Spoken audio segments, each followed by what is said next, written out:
Now, when it comes to political ideologies, this is something that we came across in the second unit as well in the syllabus, that we studied political ideologies very briefly.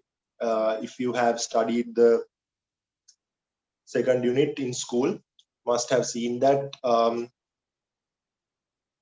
there was a small note on liberalism, socialism, and nationalism. There's basically a simple introduction to what political ideologies are, right? Now, just to briefly explain what a political ideology is, now you guys know that when it comes to political science, it is started with political philosophy. That's the beginning, that's the origin of political science. When people ask fundamental questions, that's what you do in philosophy. You ask fundamental questions. When you ask fundamental questions like what is state, what sort of a connection state has with people, that is the beginning. You call that political philosophy.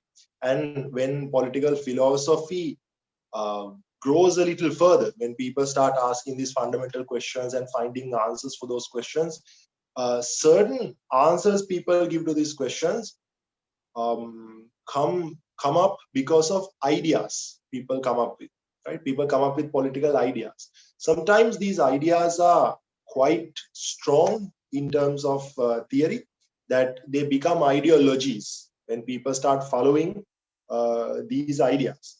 Then after that, sometimes some of these ideologies turn into theories. Then that's how you get political theories. Now, this is the evolution process of political science: political philosophy, political ideologies, then political theories, right? Now,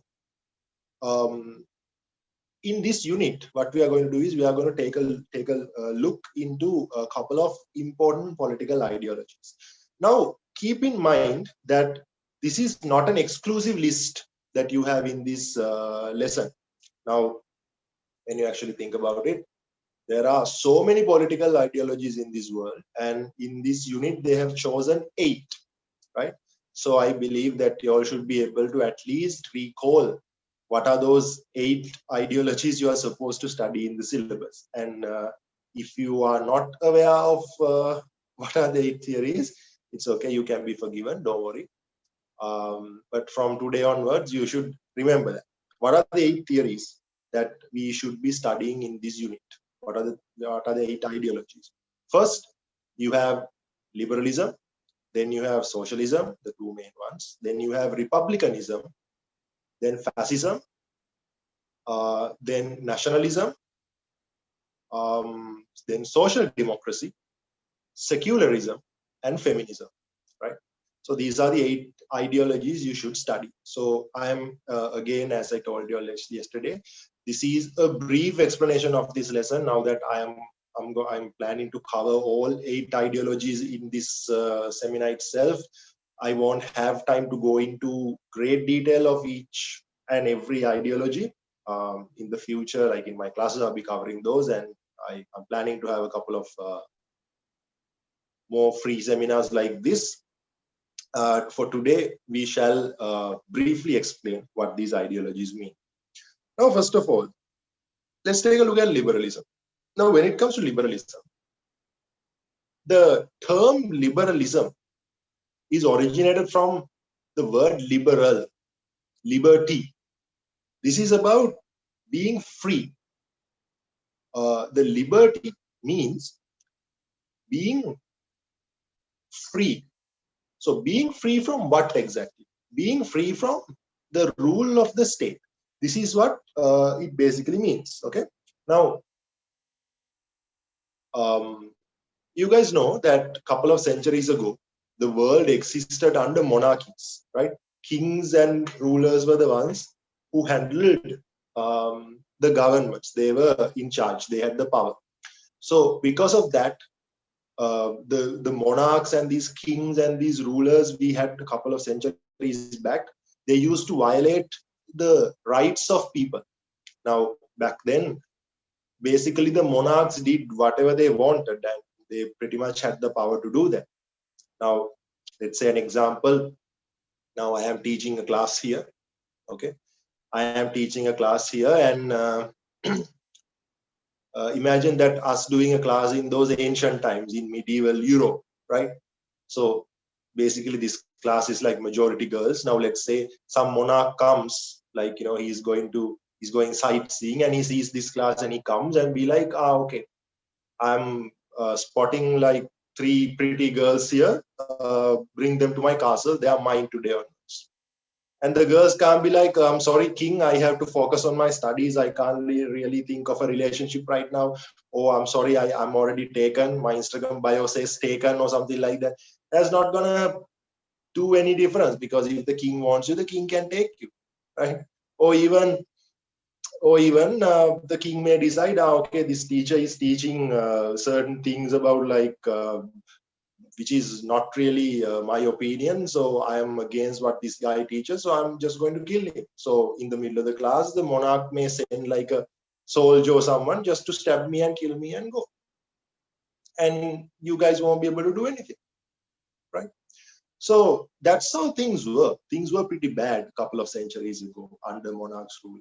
And under monarch's rule, that people did not have rights. If the king says something, they had to go ahead with it. Now, when the national state was formed in the 16th century, around the 16th century, people were looking at a state system that secures their rights, secures their liberty. Okay. So because of that, they wanted a liberal system, which means that they expected the state to stay away from getting involved in their personal lives. They basically said that a state has one duty, which is protecting law and order. You have to protect law and order. That's it. Okay. Other than that, don't get involved in our personal lives. It is completely our decision. Okay. So this means that under liberalism, people expected the state to stay away from getting involved in their personal lives. Basically, the state they expected the state to stay away from controlling the people, and the liberty, the freedom of the citizens should be assured. And that's the basic idea of liberalism. It's about protecting the liberty of citizens. Now, liberalism is a person-based, an individual-based concept. Now, if you all want, you all can take notes. By the way, the note I sent you all, liberalism, socialism, and fascism is not there in that note. So you all may take down notes, but don't worry, I will send you all an extensive note in a few days once the processing is over. Okay. So for now, you all can take notes, take down notes. Now, liberalism is basically a person-based ideology, which means liberalism is all about assuring the betterment of the individual. It's about what rights do I have? What is my liberty? What liberties, what freedom should I have? And how should the state protect me? It's all about that individual. Okay. Now, keep in mind, out of these 8 ideologies, 3 of them are actually mainstream ideologies, very main, like important ideologies: liberalism, socialism, and fascism. So, liberalism is the ideology that promotes the individualism. Other than that, socialism promotes the society, and fascism promotes the state. That's how it goes. Right. So, when it comes to liberalism, okay, when it comes to liberalism, you all may refer to your teacher's guide, right? When it comes to liberalism, you all have several names that you all need to remember. Now, first of all, you all need to remember Thomas Hobbes, then John Locke, then Jean-Jacques Rousseau, and Charles Montesquieu. Okay. So, when it comes to these philosophers, they are considered as the mainstream political thinkers of liberalism. But however, keep in mind that out of these names, Thomas Hobbes is not a liberalist. Thomas Hobbes is not a liberalist. This is what puzzles a lot of people. Now, if you are someone who understood the subject, now I understand some of you all are in this class reasonably understand the subject. They are here just to reassure what they learned was right. Some of them somewhat understand the subject, that you all are here for a firm grip, and some of you all are completely clueless about the subject. I know that. I know how students are. So perhaps if you were completely clueless, maybe this didn't happen to you. But if you somewhat knew the subject and if you were studying this area, you all might have wondered, it might have puzzled you that what does Thomas Hobbes do here? Because Thomas Hobbes is not a liberalist. Thomas Hobbes is, in fact, an anti-liberalist. That he believed in the king being powerful rather than the people. He was a power politician who supported the rule of the king, who did not believe that people should be empowered. Right? So why is his name is there? Now it's like this. It was Thomas Hobbes's work which was taken forward by John Locke to create liberalism. Now imagine this situation, right? Imagine a situation like this. Now let's say one of you students in this class, okay? One of you students, let's say we have a student called Ramona here, okay? Let's say now I write a book, and after that Ramona also writes a book. Okay, let's say it's about feminism. Let's say we write books about feminism. Now I write a book and I completely criticize feminism and I completely attack rights of women. And in my writings, in my books and my teachings, it's like completely I promote patriarchy so much that, let's say I believe in like male dominance and I believe that women shouldn't learn, women should just cook and do all that, and women should not work and all that. Like I write like a completely anti-feminist book. Okay, let's say I write something like that, and I sort of name that. I name that as I give it a name, and I would say the social contract theory on feminism, right? So I have written a book called Social Contract Theory on Feminism, and that is completely attacking feminists. Now let's say the student in this class, Ramona, that girl decides to write a book about 30-40 years later, criticizing my work and supporting the idea of feminism. Let's say she writes a book explaining that it is wrong. Now this person called Gimhan Sooriyabandara has written a book about 30-40 years back saying that feminism is wrong and women should not be given rights and all that.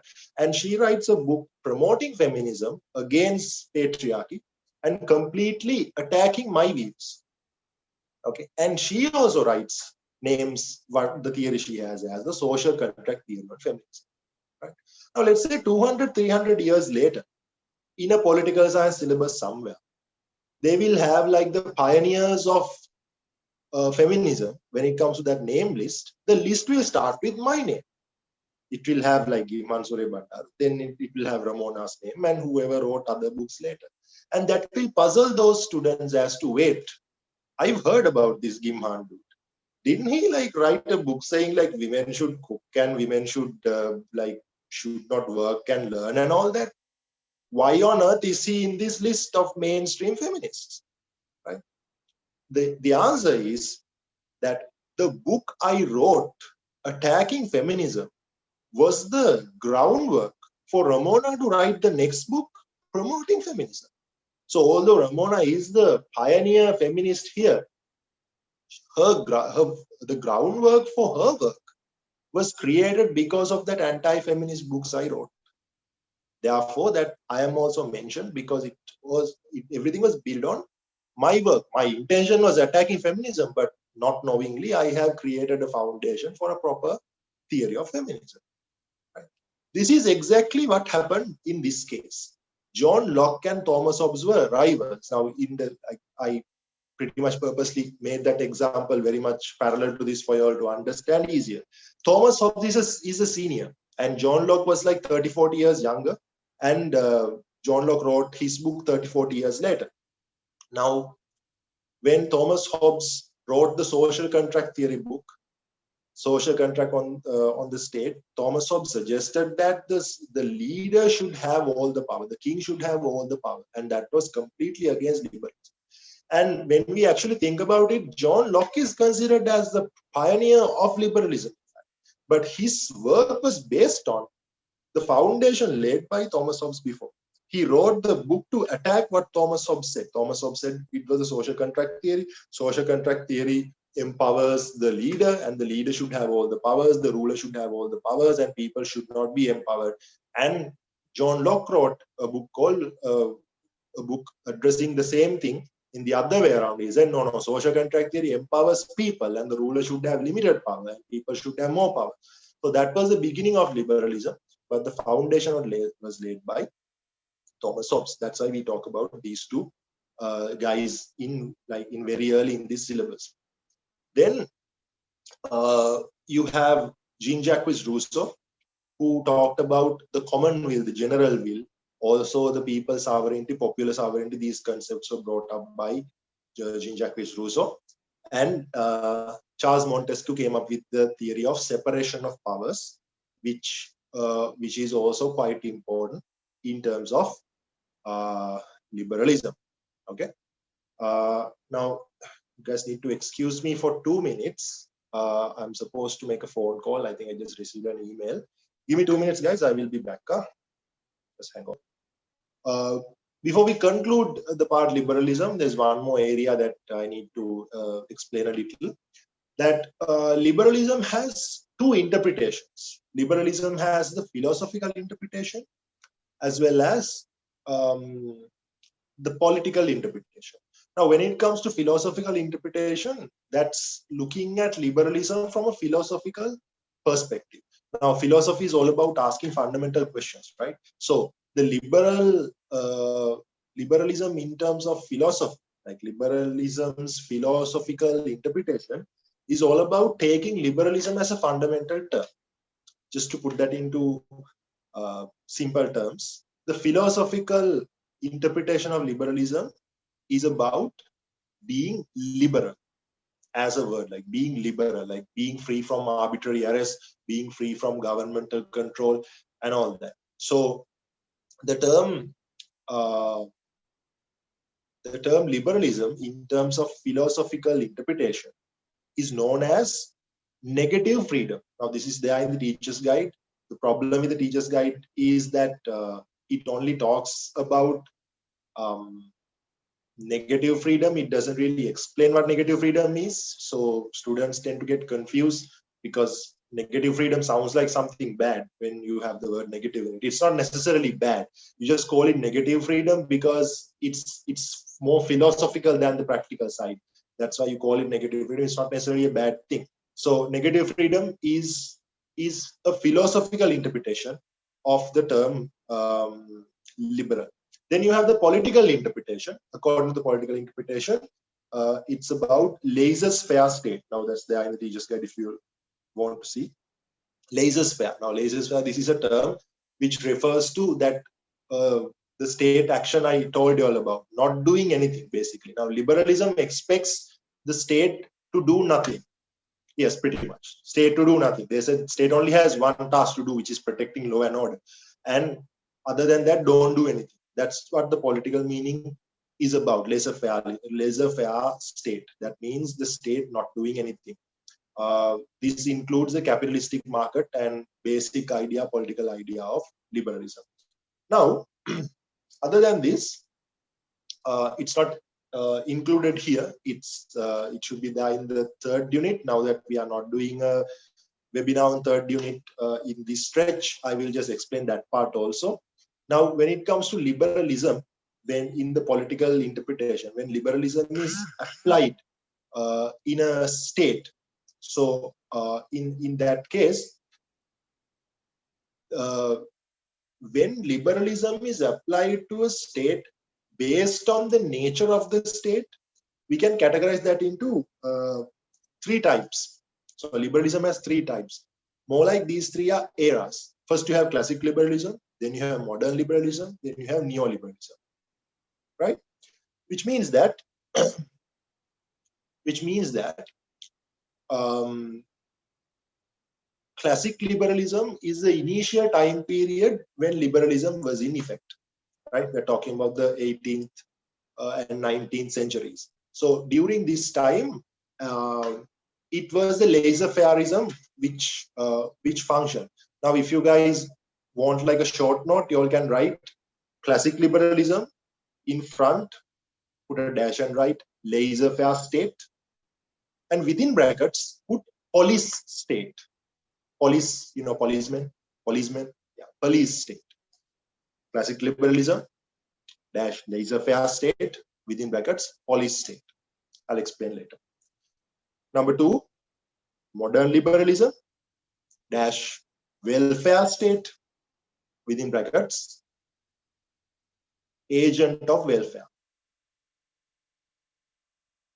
Okay. Third one, neoliberalism dash minimal state within brackets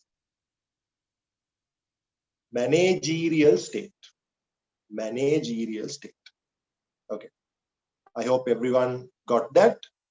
If anyone missed anything, quickly tell me, I can repeat that once more.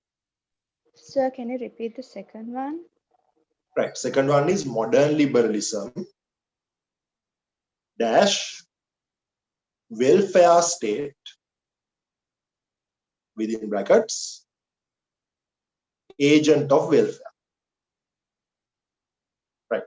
So this is about what sort of a role state plays in each time. Now, first of all, you have the classic liberalism. Now, back then, this is a fun idea, guys. Now, back then, they didn't call it classic liberalism. You know, for the same reason, back then, they didn't call it the First World War, or the reason that Chinese food isn't called Chinese food in China. You know that. Chinese food in China is not called Chinese food. They just call it food, right? And when they fought the Second World War, yes, they said we are fighting the Second World War, but no one said that we are fighting the First World War, because that was the only World War they had. So they simply called it World. It became First World War only after you started having the Second World War, right? Just like a fun fact. So similarly, they just called it liberalism, and we call it classic liberalism now because we have different eras. Back then, it was just purely liberalism, but now we call it classic liberalism. If that confuses you, don't think too much. This is not related to political science, it's just for fun. So classic liberalism, this was the initial stage of liberalism in like the 17th, 18th, more like 18th and 19th centuries. So during this time, it was a laissez-faireism which was followed, which we just discussed. Okay. So when you say laissez-faireism, as I told you, it was state staying away from everything except for protecting law and order. I told you all in the beginning that back then a king can just come and, you know, just take the girls in this class to his castle, right? And we can't do anything, because back then that's how things worked. Kings were allowed to do whatever they wanted, and kings were getting involved in people's lives so much, and people wanted a state that doesn't get involved in their lives so much, so that people were like, state, dude, please stay away from our personal lives. Then state was like, what do you expect me to do? They were like, simple, we are expecting you to protect law and order. We will take care of everything else, right? Simple as that. Then that's why you call that now laissez-faire means that. Laissez-faire means not doing anything else other than protecting law and order.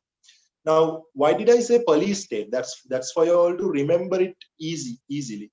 Think of a policeman. Now imagine that.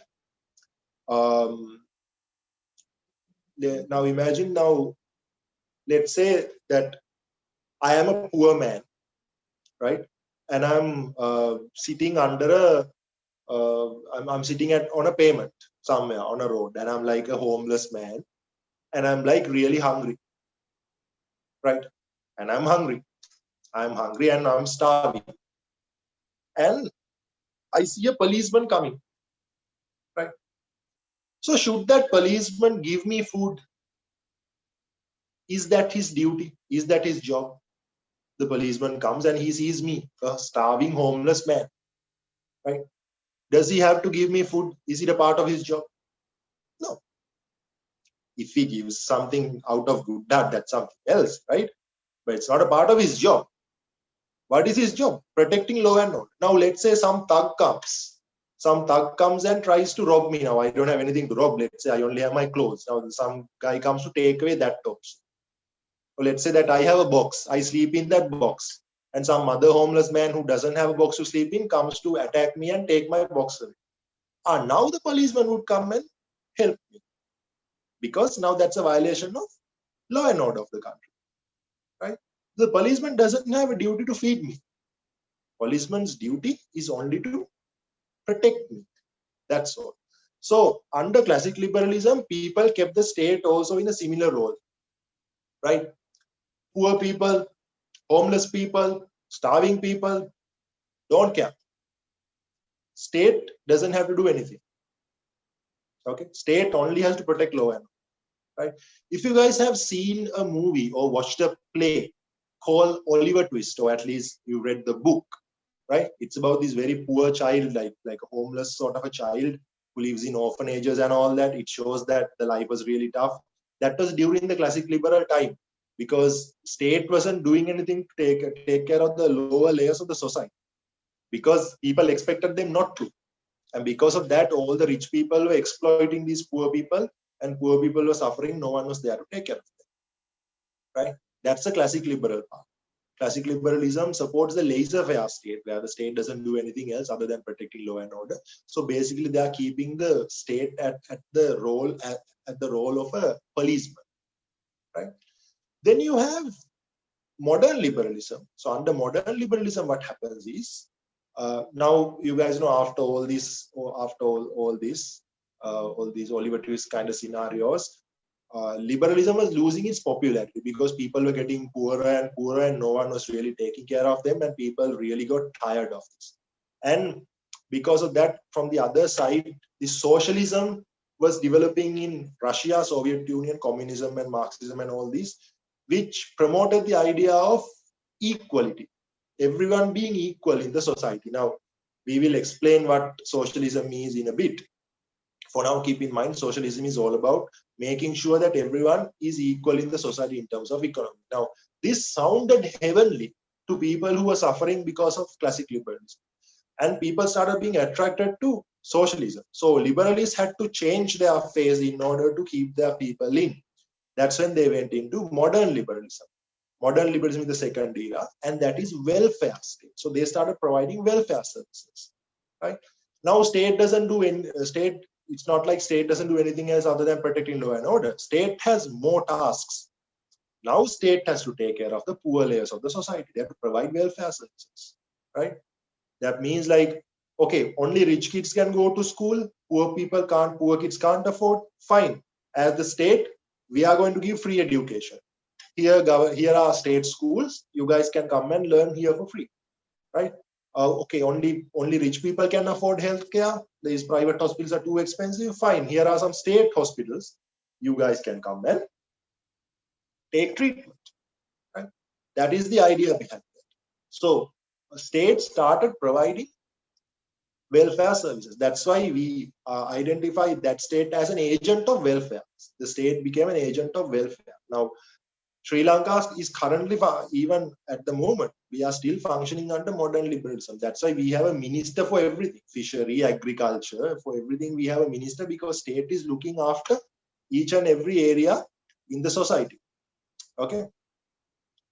Now, if we had classic liberalism, none of these ministers would be there. The state would only have the police, the army, and the courthouses, because law and order would be their only concern. All right. So anyhow, again, I really don't have the freedom to go into details of these. I really wish I could, because these are very interesting stuff, right? Let's see some other time. So I can't really explain why modern liberalism failed. Like I can't really explain that with such short time. But just to give you in a nutshell, this was very expensive. And to find the expenses, the state attempted several things which weren't successful. Because of that, state couldn't keep up with the welfare state system. Now that's why Sri Lanka is currently going in debt. It's very difficult to get out of debt when you are providing welfare services this much, because the government has to spend a lot of money. Okay, that's why they decided to shift to neoliberalism. This is like somewhere in between modern and classic liberalism types. Now you can see under neoliberalism, you get minimal state. That means you minimize the state. You know how in laptop when you're working, you minimize a program. You're not closing the program off. You're not putting the program on full screen. You're just minimizing it. That means you can take it back whenever you want. That's a basic idea, right? Now, under classic liberalism, state didn't do anything. Under modern liberalism, state did everything. Now, under neoliberalism, state stays standby in case if their support is needed, right? So basically, state outsources their duties to NGOs and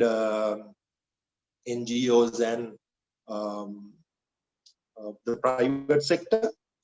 So the private sector and NGOs are going to handle all the governmental activities, and the state would help them if necessary. That's why within brackets we put managerial state. So under neoliberalism, state is acting the role of a manager who would just outsource all the work and stay, just observe.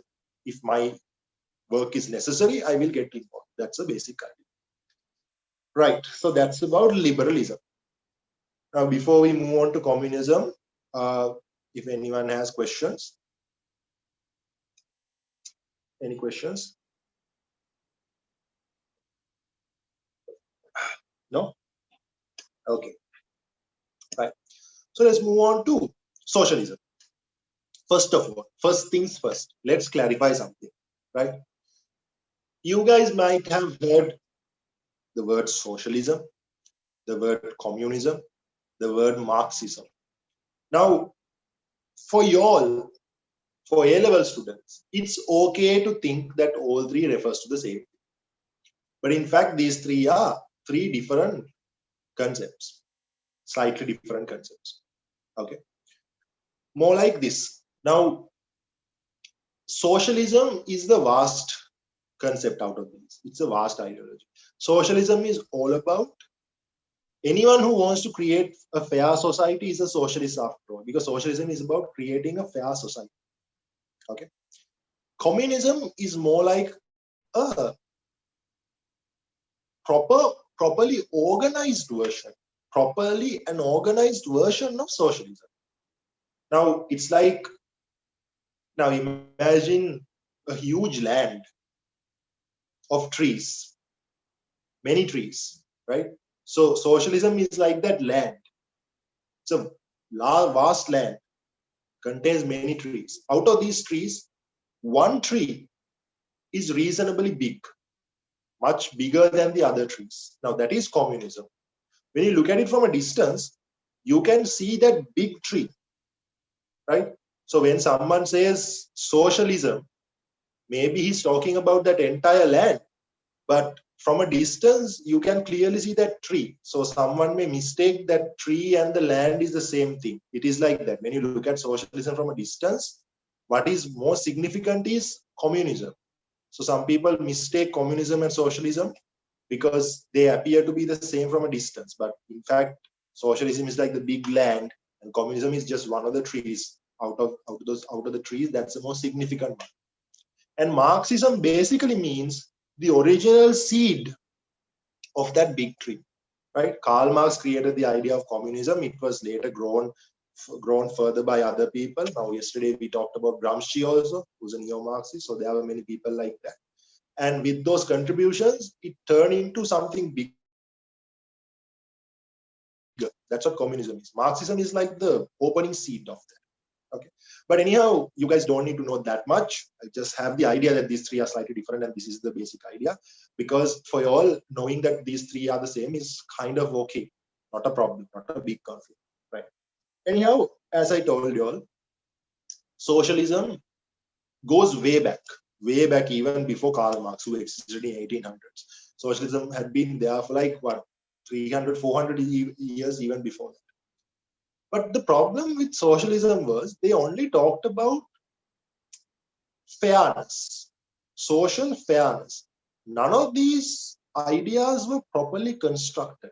None of these ideas had a proper theoretical framework, right? Every theory was basically like a bunch of complaints saying that how bad the society is, how unfair the society is, how rich people and upper class people are taking advantage, and how lower class people, average people suffer. No one really explained how it started. No one really explained how it happens. No one really provided a solution as to what to do, right?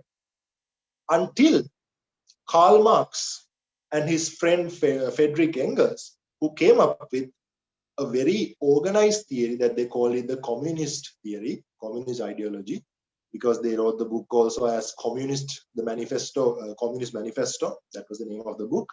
And they suggested this idea, right? So because of that, you call it scientific socialism, right? In the teacher's guide, you all may come across that word.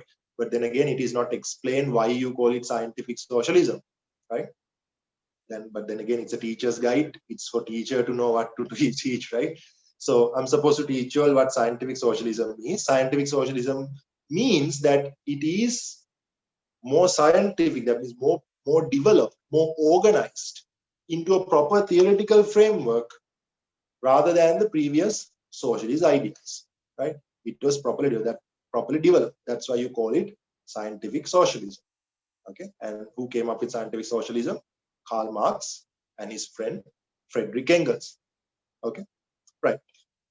So according to Karl Marx and his Communist Manifesto, he said that the state is an instrument created by rich people to suppress the poor people, right?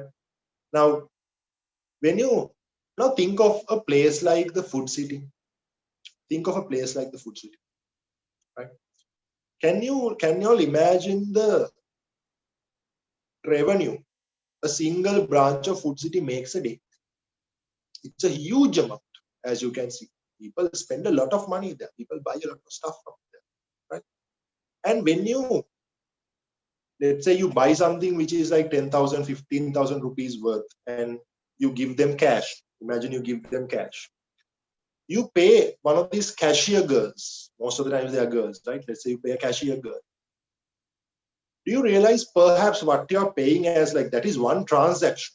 Now that girl is interacting in that kind of transaction at least like 40, 50 times a day. She takes like 10,000, 15,000 salary, 10,000, 15,000 payments on behalf of Food City, like 40, 50 times a day. Can you imagine? Most of the times that is like their monthly salary, right? So every time she accepts 15,000, that doesn't go to her. Unlike you buy it from like a normal shop. In Food City, like when you pay, it goes to the Food City, to the company, to CIDS, right? So all the money that comes into Food City goes to the company, okay? And these people who are working in the food cities are getting a monthly salary. Okay, I'm not attacking Cargills or Food City or anything. This is the same scenario in any company and any business. I'm just taking one example because this is relatable to me. Everyone has been to a Cargill's Food City at one point.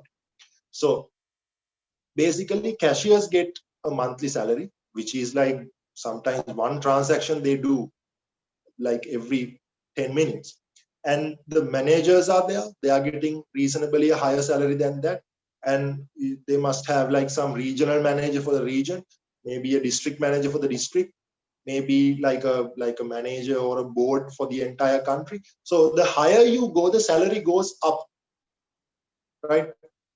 But the workload goes down. More higher you go in this hierarchy, the salary gets higher, workload gets lower. Even in a company, that's the same way, right? even in the legal profession we are enrolled in, that's how it is. Like, when you are joining, you have to work so much and you get a small pay, and when you go up, your workload goes lower and your pay goes higher. That's pretty much the same case in any profession you go in. But Karl Marx identifies this as like the top people making profit. Now, the owner of Cargill's Food City, or the directors, they are hardly doing any labor work, but they are making millions and millions of profit, comparing to people who pour their labor into Food City running on a daily basis, and they are getting like a lower wage, right? Now, if you all have seen that meme, there's this meme, like there's this guy who works as an accountant in this office, right? And he sees his boss pulling in like a really like a brand new Lamborghini. Okay, so this guy is a car lover, so he just walks out and he just looks at the car. He's like, boss, this is like a beautiful car, I really love your car. And the boss walks up to this accountant boy and keeps his hand on his shoulder and be like, son, if you dedicate yourself and work hard every day, in 10 years I can buy another one, right? So when the story is developing, maybe you all were hoping that he would say, if you work hard in 10 years, you can buy one. No, not really. In 10 years, that perhaps your income would go higher for you to move out of your parents' apartment. That's the highest going to go. But more harder you work, I am going to make more profit and I'll be able to buy one more, right? So that's how capitalism works. That's how liberal capitalism works. So Karl Marx identifies this as labor exploitation. Karl Marx thinks that this is exploiting the labor of the poorer people. And Karl Marx believes that this instrument of state was specifically created by the rich people just so they can exploit the poor people and take that labor and make profit for themselves. Okay, so that's about the basic idea of Karl Marx. Okay, so Karl Marx believes that, now this is something very important. If you all haven't learned this at any point in your political science learning career, I strongly believe that you all have come across at least at one point. If you haven't, let's not think about that. Like, you all know this now. Okay, that's what matters. But if you all really don't know this, that means you all seriously need to reconsider your sources. Karl Marx divides the human society into 6 eras. Okay, Karl Marx divides the society into 6 eras. Number 1, primitive communist era. You all may take down. Primitive communist era. Number 2, you all may use society. Yeah, society. If you write society, is much better. Primitive communist society. Number 2, slave society. Number 3, feudalist society. Number 4, capitalist society. Number 5, socialist society. Number 6, advanced communist society. Right. Once more. Number 1, primitive communist society. Number 2, slave society. Number 3, feudalist society. Number 4, capitalist society. Number 5, socialist society. Number 5, advanced communist society, or else the future communist society. Both are correct. Right. If you all have never come across this in your political science studies, this is one of the most important areas, is memorize this. Okay, right. It will be easier for you to memorize this if you all understand what these means. First of all, what is primitive communist era? Now, this is a story that you all can actually remember. Now, what is a primitive communist era? Primitive communist era It's basically the cavemen days of humans. Humans used to live in caves back then. So according to Karl Marx says that in the very beginning of the human society, human civilization, this class division was not there. The rich class, poor class division was not there. Okay. So according to Karl Marx, in the primitive era, when we used to live in caves, everyone was equal. There were no rich men, there were no poor men. Pretty much every man had to go out and hunt animals or cultivate grain, or vegetables or whatever. Like basically he had to find food, whereas the women had to stay inside the cave and take care of the children and take care of the cave. That's it, right? No rich men, no poor men, no dominating people. Everyone was equal. Every family was equal, where you have a father going out to bring food and a mother who takes care of the children and takes care of the cave, right? So Karl Marx says this was communist, in fact, because there was no class division, no rich people, no one is exploiting labor, no one has to work harder for a lower wage. Like, everyone gets food as much as they work. Then people started creating equipment like spears, arrows, bows, swords, and all these things. So because of these things, they had instruments to hunt more animals and to cultivate like longer areas of land, which boosted the food production, right? Now the food production is so much. Now back then, the food production is simply enough for consumption. You hunt one animal and bring home, your family has enough food for the day. Next day you have to go out and hunt again. Or like, you cultivate an area for a while and you bring like two whatever those things of grain, 2 boxes of grain, and that's enough for your family for 2 months, and after that you have to go out and cultivate again, right? But now, because of these instruments, food production is being boosted. Now it produces so much food. After consuming, you have so much food left, which means the next day you don't have to go out, right? So depending on the food production, some people became richer. Now, as I told you, after consumption, there is a remainder of food. So bigger the remainder is, those people were considered as richer. Bigger the remainder, richer the person is, which means the person doesn't have to go out. Same thing applied for tribes. Some tribes had enough food that they didn't have to go out for the next 6 months. Some tribes didn't have enough food. They had to go out the very next month. So since that first tribe, they have enough food, they are not going out to hunt or cultivate. They spend time preparing more weapons, preparing forts, and learning to fight and all that. And that second tribe did not really have that space. So what happened next? The stronger tribe invaded the weaker tribe and enslaved them, right? Hence started the slave society, where stronger tribes took over poorer, like weaker tribes. And then came the system of slavery, which means you have a minority of slave owners, like a few slave owners. Majority of the people are slaves, which means the slaves have to work on a daily basis for a smaller amount of food. Whereas the slave owners, without doing any work, they are getting all the production for themselves, right? That's a slave society. And it was in the slave society, according to Marx, it was in the slave society that these slave owners created an instrument called the state, so they can suppress these slaves and get their work done, right? So then the third one is the feudalist society. Feudalism means the same concept, only the names have changed. Now there's no slavery, right? People are not slaves anymore, but now you have the bloodlines, the castes, right?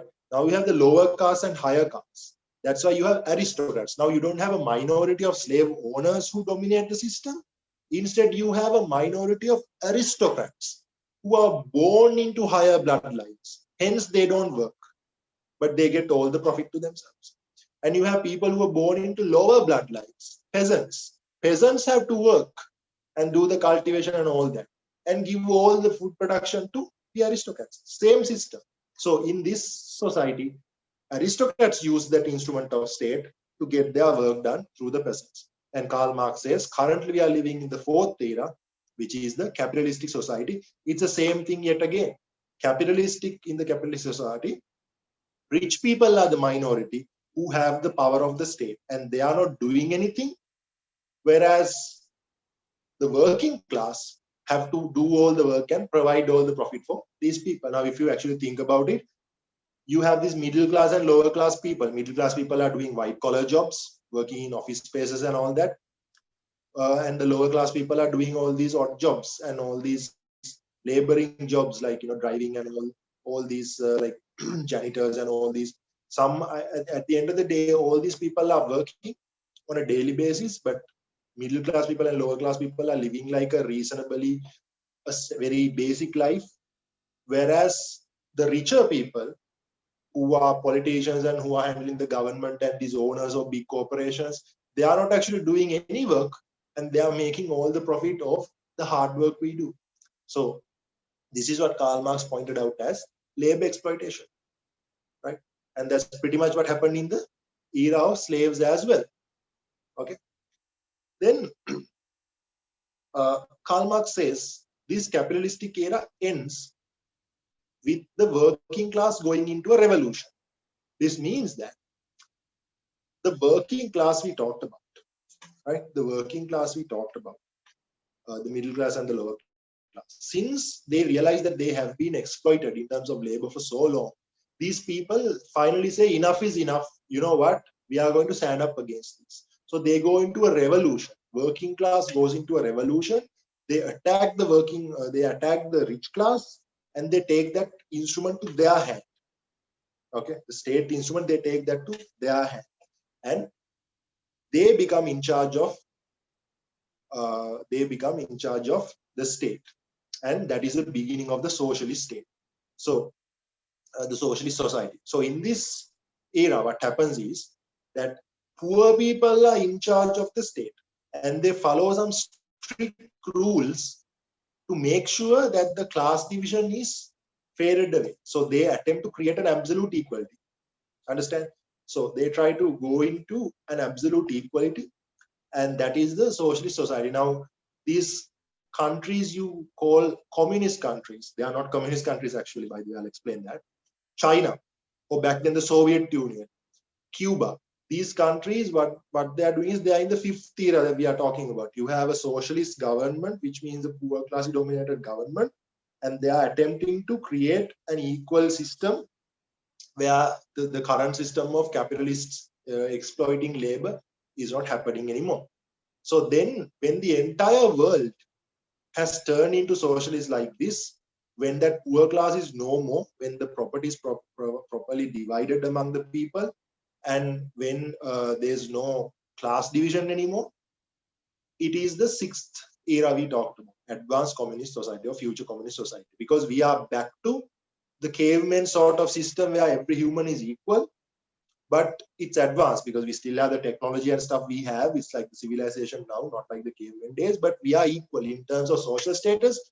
We are back to what was there in the caveman time, as we are equal with one another, and that's what the advanced communist era, right? So these countries, the so-called communist countries like China and Russia, like Soviet Union back then, and Cuba, they call themselves communist countries, but technically they are socialist countries, because right now they are in that fifth stage, right? It hasn't gone to the sixth stage as of yet.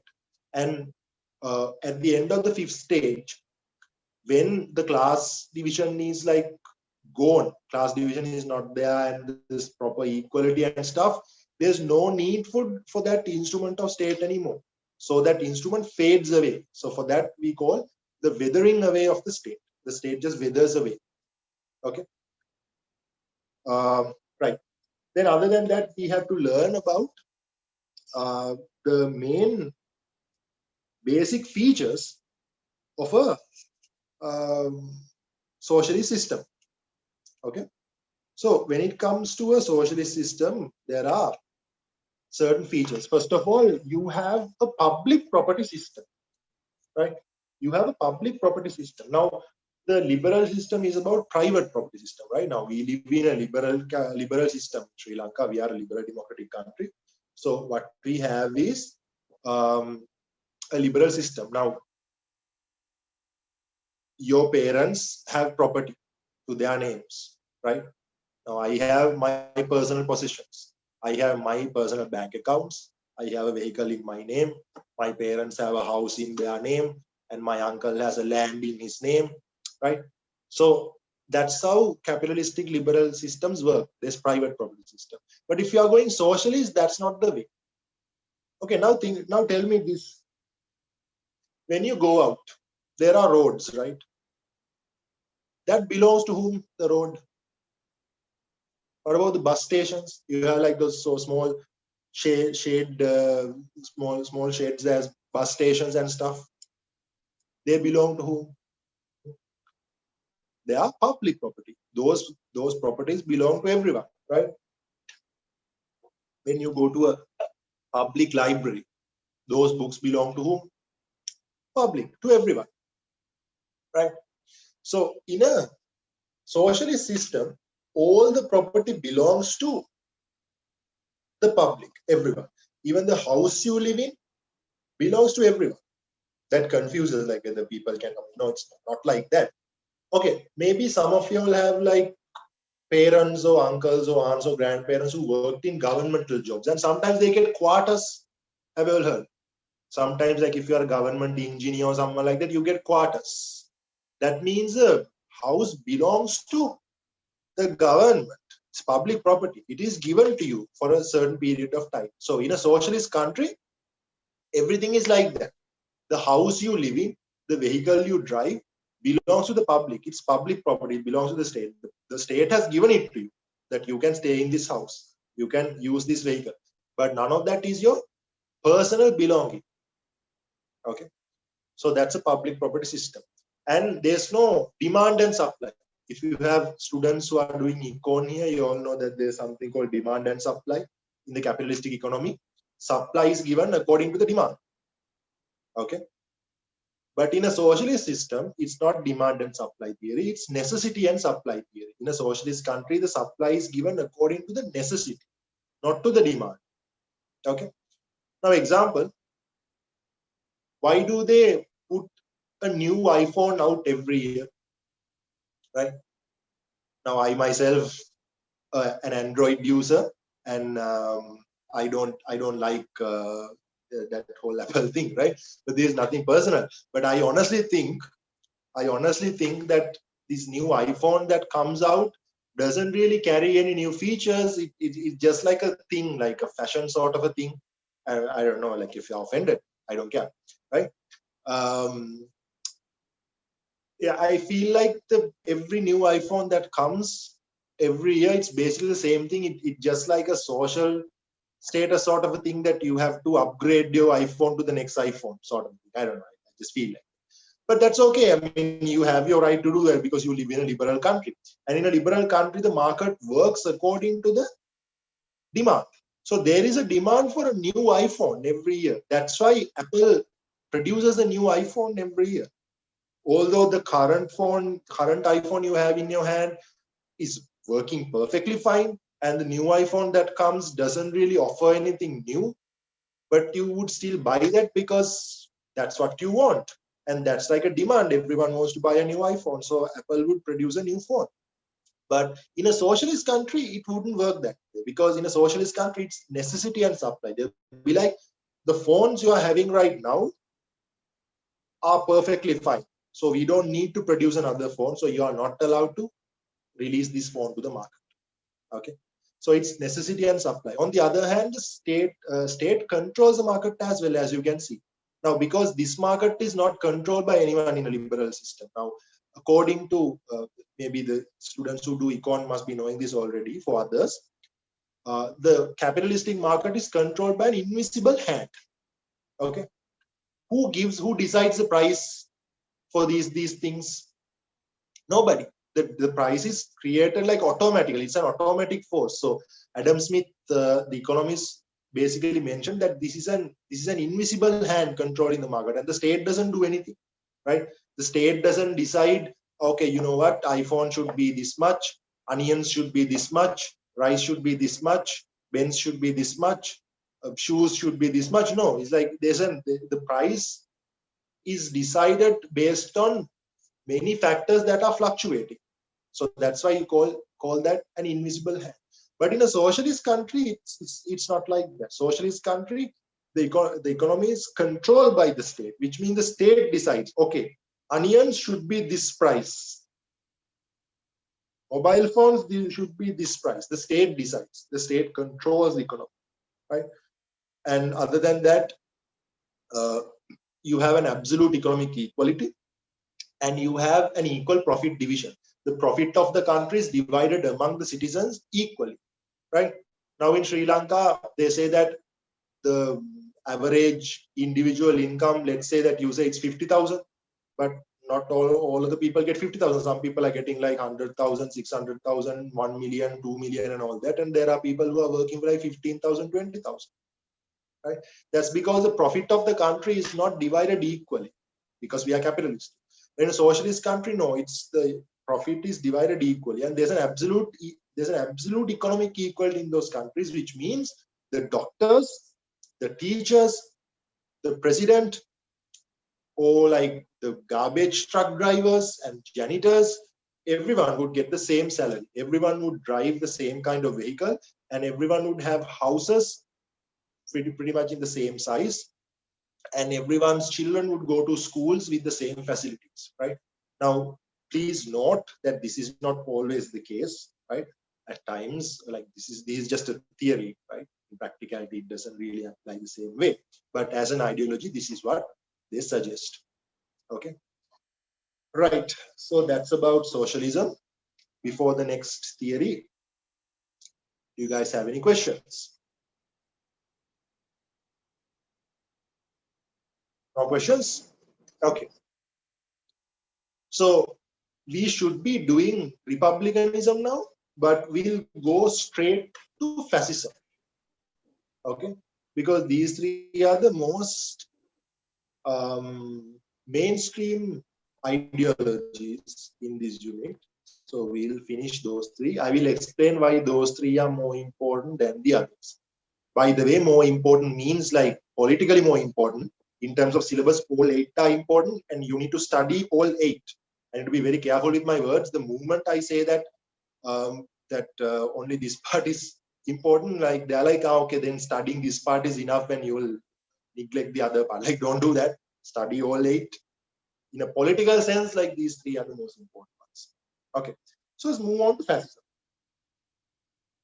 When it comes to fascism, we are talking about dictatorships and autocracies, right? So, autocratic government and dictatorships, what do these mean? These mean that one person or one group handling an entire government as they wish, right? People don't have power, society doesn't have power, and the state and the leader have all the powers. They are dictators. I think that word, that you all are familiar with that word even before you started political science. You all would have known what autocracies maybe you all haven't heard, but the word dictator must be something that you all are familiar with, right? So when it comes to dictators, now keep this in mind, not every dictatorship is fascist. Technically, yes, but fascism itself has some unique features. Okay, so fascist governments feature dictators, but not every dictatorship is fascist. Keep that in mind as well. Now, anyhow, when it comes to fascism, the term fascist comes from the word fascio in Italian, right? Because this was created by the Italian political leader Benito Mussolini, right? Must have heard of him. Benito Mussolini created this idea of fascism, and the word means unity. And Mussolini came up with this ideology as a solution for Italy. Now, this is what happened in Italy. In Italy, By like 1914, 15, Mussolini and his people started started promoting this idea of fascism. Basically, the government having all the power and citizens and the society being completely dominated by one ruler. Okay. So, however, it did not receive any mainstream support. Okay. It did not receive many mainstream support. In fact, the mainstream support came after the world wars. After the world wars, that Italy and the countries that sort of lost the war, Italy, in fact, was on the other side. But after the World War, Europe was struggling in terms of economics and all that. And most importantly, the liberal democratic government Italy had was struggling to keep up with the economy because it was quite challenging. And people were getting poorer and poorer, and people were getting quite mad at their government, and the liberal democratic government was losing its popularity quite soon. So as a result of that, Mussolini came up and started promoting this idea that, you know what, we need like a very strong person as a leader. It's okay to have a dictator. That's what the idea that they promoted, and Italian people sort of embraced that. And that's how fascism became a theory, became an ideology. And following that, in the neighbor country, Germany, there was another person who was just like that. I'm certain that you have heard of this person. It's Adolf Hitler. Which was very, like in Germany also, it was pretty similar. Germany lost the First World War, and they were, as a country, they were struggling very much, and people were getting more and more frustrated with the government, how the government was going on, and they also started believing in having a dictator is the solution for this. So Hitler started his own Nazi party, Nazi. Now you write it Nazi, and when you pronounce it in the German accent, you call it Nazi, right? So the Nazis started that political party, and they had a similar agenda as the fascists. So they also believed that the leader should be quite powerful. So when it comes to fascism, they support the idea of state being extremely powerful. Now, the main feature of fascism is totalitarianism. Totalitarianism, right? The word totalitarianism means that all the power being centralized around one leader, one government, right? So yesterday we discussed about political parties, and we saw that they have one-party systems in fascist countries. As I told you, if you form a new party in a fascist country, you will find a bullet in you the next moment, or perhaps you will just disappear in thin air, right? Because it's a very serious thing for you to create a political party in a fascist country, because you are simply not allowed to do that. Okay.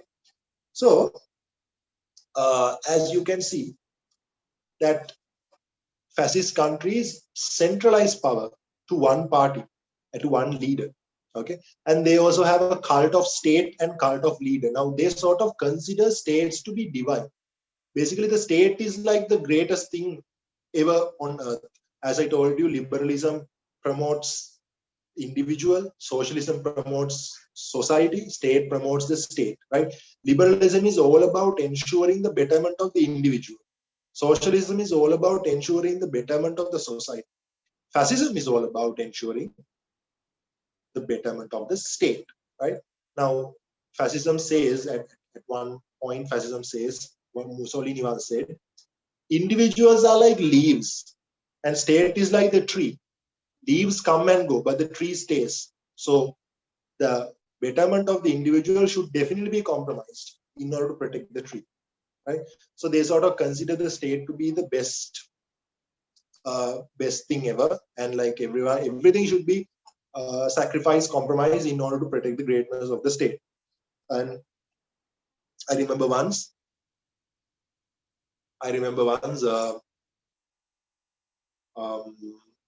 in Germany, when Hitler was the leader, when they were about to go to war, when Germany was about to invade another country, the price of butter went really high because the government was spending so much on military, right? And Hitler made a speech saying, either we can choose the liberation for our country, or we can choose butter.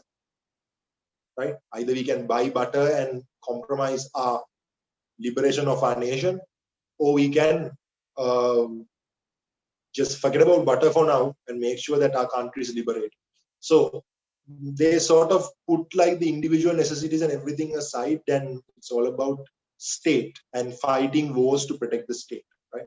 So they have the cult of state, and most importantly, they have a cult of leader. They worship their leader. They don't have fascism doesn't really support the idea of religion, because they don't really let their people believe in God, because to them God is their leader. Now in Germany, Hitler was like God. He was like a divine figure, right? The fact that Hitler is great is promoted in education, in media, everything.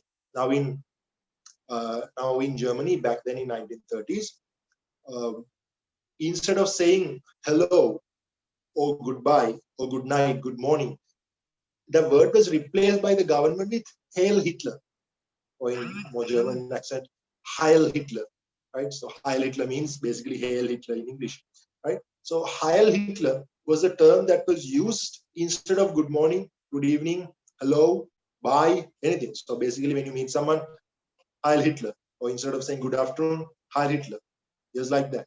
And every school textbook started off with a quote about Hitler, like Hitler is like a star above us. Hitler is like a gift to our nation, right? Our great leader, our great supreme leader, Hitler, we love you, something like that in every school textbook. Every radio program had to be started with a phrase like that, like praising Hitler, something like that. So, and like statues of Hitler, portraits of Hitler, they were like hung in every house, and all that. Now that is sort of used in other dictator fascist sort of countries as well. Recently, I saw an article in North Korea. A mother was executed. In North Korea, a mother was executed because when her house was on fire, she saved her two children instead of saving the portrait of the president, Kim Jong-un. Right? So she was executed for letting the leader's portrait, like the picture, to be burnt in the fire because she ran out with her children. So it's that serious that you are supposed to treat. I don't think even in terms of religion, I don't think in any country that you would be punished for like taking your children out instead of a picture of a Jesus, right? So this is worse than that. Like, you consider this leader to be even more supreme. Now, even in some countries, like some South American countries, they have a president called Allo President, right? So they don't say hello in Spanish; they call Allo. So Allo President. So Allo President means every new television station, when they start a new television channel, for the first 7 days, you can only air the program Allo President. So Allo President is like showing the daily life of the president. It's like the keeping up with the Kardashians, like the president version or something like that. It's basically how the president eats, how he meets people, how he plays golf and all that. So for the first 7 days, you can only add that program. So it's about sort of brainwashing the people into thinking that he's a divine figure. So that's what they maintain, right? Other than that, they completely completely disregard human rights. They don't believe in rights. They reject parliament democracy. They say democracy is useless. They say parliaments are like, what do they say? To exactly quote Mussolini's words, he said that parliaments are corrupted houses filled with old fools, right? And they said it's just a box of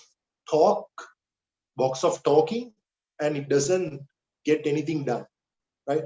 So they completely refuse parliaments and all those concepts, and they believe in war so much that they have a highly militarized rule, that they have an invasive foreign policy, that they don't deal with other countries in a peaceful manner, unless the other country is also fascist. Now, in that case, Hitler was having a good relationship with Italy because Mussolini was the leader. If the other country is fascist, then okay. But if not, then they would come and invade you. That's the invasive foreign policy they have. The foreign policy, how we are dealing with the other countries, is by invading. And they don't believe in peace talks, negotiation, nothing. So just to quote exactly fascism, they say peace is a dream of cowards, and the way to solve problems is the policy of blood and iron, right? And they said that just like women inherit motherhood, humans inherit war. It is inevitable, right? And also, they are anti-intellectual. They don't really support the idea of intellectuals. Like the day Hitler came to power, they burned like I think 35,000 books from the Berlin Library in front of the Berlin Square. Like that's because, and then they put a bounty on Albert Einstein's head. They don't really support people studying further and becoming intellectuals, but simply because then they people would understand fascism makes no sense and it is unfair now, right? So fascists say that intellectuals are a useless part of the society, that they don't serve the society and they don't support intellectualism. Also, they promote inequality, just like democracy's main feature is equality, saying that all of us are equal. Fascism promotes inequality. They say that humans are unequal in nature. According to fascism, men are greater than women, soldiers are greater than men, officers are greater than soldiers, the leader is greater than officers. So it's like a hierarchy. Women, men, soldiers, officers, the leader. So they say that is a hierarchy and that's how it goes. The greatness goes up, right?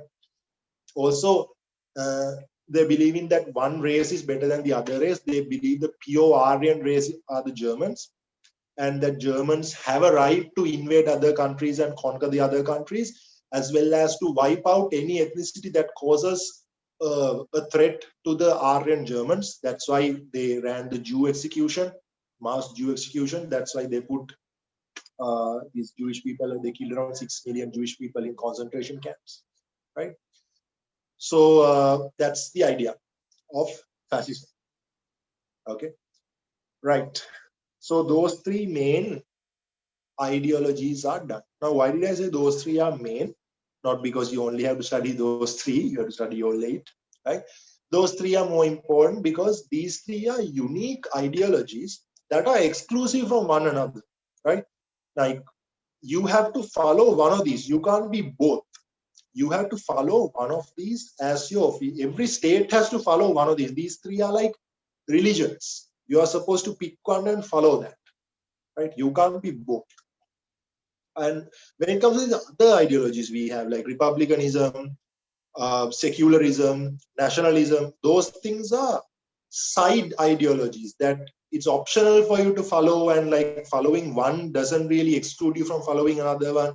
For example, you can follow republicanism and follow secularism at the same time. You can follow secularism and nationalism at the same time, right? So it's like that. Now, if I put that into a more understandable example, now you either have to be Sinhala or Tamil or Muslim, right? Now let's, for a second, we'll forget about the mixed race people, like when you have your mother Sinhala and father Tamil, or like the mother Muslim or father Sinhala or something like that. Just forget about that, right? In terms of race, you have to have one race, excluding the biracial people. Either you have to be a Muslim or a Tamil or a Sinhalese, right? It has to be. I'm not talking about being racist. I'm talking about being belong to a race. Okay, get the difference. So now I myself a Sinhalese and I respect all other races. That's a different story. But I have to be a Sinhalese and that is my race. I can't be a Sinhalese and a Tamil at the same time. I can't be a Sinhalese and a Muslim at the same time, right? So it's like that: Sinhala, Muslim, and Tamil, right?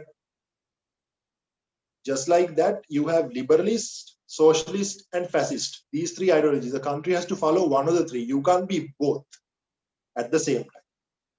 Okay. But these other theories, republicanism, secularism, nationalism, these are like other things, like being religious, being open-minded, being old-fashioned, being vegetarian, things like that, right? You can be a vegetarian and open-minded at the same time, right? You can be a Sinhalese who is open-minded, who's not vegetarian, right? And something else, right? It's like that. A country can be a liberal country, and be secular at the same time. And you can be nationalist at the same time. And you can be a Republic at the same time. So being Republican, these are reasonably narrow. That's why I've left these 5 to the end. That's why I explained the 3 big ones earlier. These 5 ideologies are reasonably smaller, and those are not exclusive from one another, right? Being a republic doesn't necessarily mean that you can't be secular. These are like optional. Okay, so liberal, socialist, and fascist is like being single Muslim Tamil. Here, like being Republican is following Republicanism or following secularism is like being vegetarian or like being open-minded, being religious, things like that. It's optional for me. And one is not excluding the other one, and they are not contradictory to each other and all that. Right. So before I explain, and also today we will be going till about 8:30 perhaps. By that time I'll be able to finish everything. Do we have any questions from the 3 I explained thus far before moving on to the next part? If you all have questions, I will give you like 2 minutes to go through whatever the notes you took. And if you have questions, just put them into proper words and keep it prepared. I'll be back in like 2 minutes. Huh?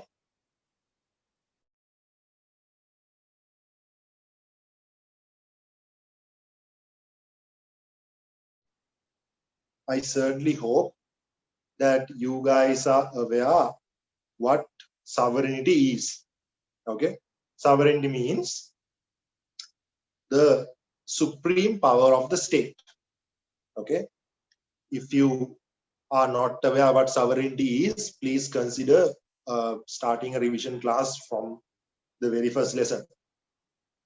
Right? Not to discourage you, but just to give you an idea where you stand in the subject at the moment. So sovereignty means the supreme power of the state. Okay, so basic idea of republicanism means that people being in charge of that sovereignty power. Okay, true that state has sovereignty power. Who is in charge? Sovereignty lies with who? It should lie within the people. That's why in each constitution, as long as the country is a republic, the first few articles, one of the first few articles suggests that sovereignty of the nation lies within the people. Now in the Sri Lankan constitution, the second article itself says the sovereignty of the Sri Lankan republic lies within the people. People being in charge of sovereignty. This means that people have the decision-making power. People have the steering wheel of the country in terms of politics. Right? Now, what is the opposite of a republic? The opposite of a republic is a monarchy. Right? So in a monarchy, the king or the queen, whoever wears the crown, the throne, right? Whoever has the throne is the person in charge of that country. Back then in Sri Lanka, when we had like King Parakramabahu, King Dutugamu, King Veeraparakona or some king, King Rajasinghe, or some king, that king was in charge of making decisions. People had no say. But now that we are a republic, now people are in charge of making political decisions. Now, before 1972 also, under the Salisbury Constitution and while we were a colony before 1947, who was in charge of our country, of our sovereignty? British Queen, because we were a part of the British Empire. Right? After 1972 only, we became a republic, which means people, our people, Sri Lankans became in charge of our sovereignty. Okay, so that's a basic idea. You need to be aware that this is basically people being in charge, people handling the steering wheel of the country in terms of politics. And you need to memorize the 4 eras. Republicanism has 4 eras. First, you have the classic republicanism. This was the ancient Greek city-state time. Okay, so during ancient Greek city-states, if you guys know, right, Greek city-states had direct democracy, which means people governed themselves. So republicanism was like on spot in Greece. Why? Because people were capable of controlling themselves. People created their own laws. So it was a republic. Right? Then during the feudal state, the second one, republicanism during European Renaissance. Renaissance means this is the medieval time, like the medieval days of Europe, the feudalist state time. During this time, republicanism had a toll. Republicanism was not that great because the European medieval times weren't the best. If you all have seen these movies from Renaissance times, like Robin Hood and stuff, you all can see that people were suppressed and power was not like properly organized, and it was like those were like the dark ages, like people were tortured and killed and women were killed for witch hunting and all that. It was a pretty bad time. So the second time republicanism during European Renaissance was a pretty bad period. Then the 18th century French and American republicanism. This is the transformation from the authoritative state to nation state. Now again, if I had the time to teach you all the third unit, I would have taught you all how authoritative state functioned and how it changed to nation state, right? Because I don't have the liberty of doing that in this limited time class. So just to give you in a nutshell, the transformation from authoritative state to national state means this. Now I told you all, remember before nation state came, that the monarchical state existed during the feudal time. Before like 1700s, 1600s, king could do anything, right? And this feudal state was there. So this national state, what we have at the moment, was created initially and it existed as an authoritative state. Now, this feudal state I'm talking about in the second era, talking about the feudal state. So the European Renaissance times, like these medieval times, not only that kings had too much power and it was bad in that way, not only people were suppressed, there were two more issues in that. One is the fact that borders weren't clear. Back then in Europe, borders weren't clear at all. Like, you can't specifically say, okay, you know what, this is the border, I'm crossing France and I'm going to Germany. Because there were kings here and there, rulers here and there. This king is here, that king is there. Some territories weren't claimed by any king. Some territories were claimed by two kings, right? Borders of each state was not clear. You just have a monarch and it's not clear where his territory ends. And you may just keep walking and some couple of soldiers may come and say, you have trespassed in our king's territory. I'll be like, okay, where does it start? And the soldiers won't have an answer because borders weren't clear. So that's one problem. Second problem was the fact that there was no proper hierarchy. It was not clear whether these kings are like the regional kings and on top you have the big king, like who's in charge of the entire state. No, it just, you have like kings, you have a king here, you have a king there, and you have a sheriff in your area, you have some other aristocrat in that area, you have some earl in that area, he also has power, and there's church, so you're supposed to listen to what the Catholic Church says also, right? And you have these knights and all those people wearing helmets and riding horses, and they also come and tell you what to do, and you have like independent armies coming and telling you. So European times was such a mess. Like, you have power entities here and there, it was not clear who is under whom, right?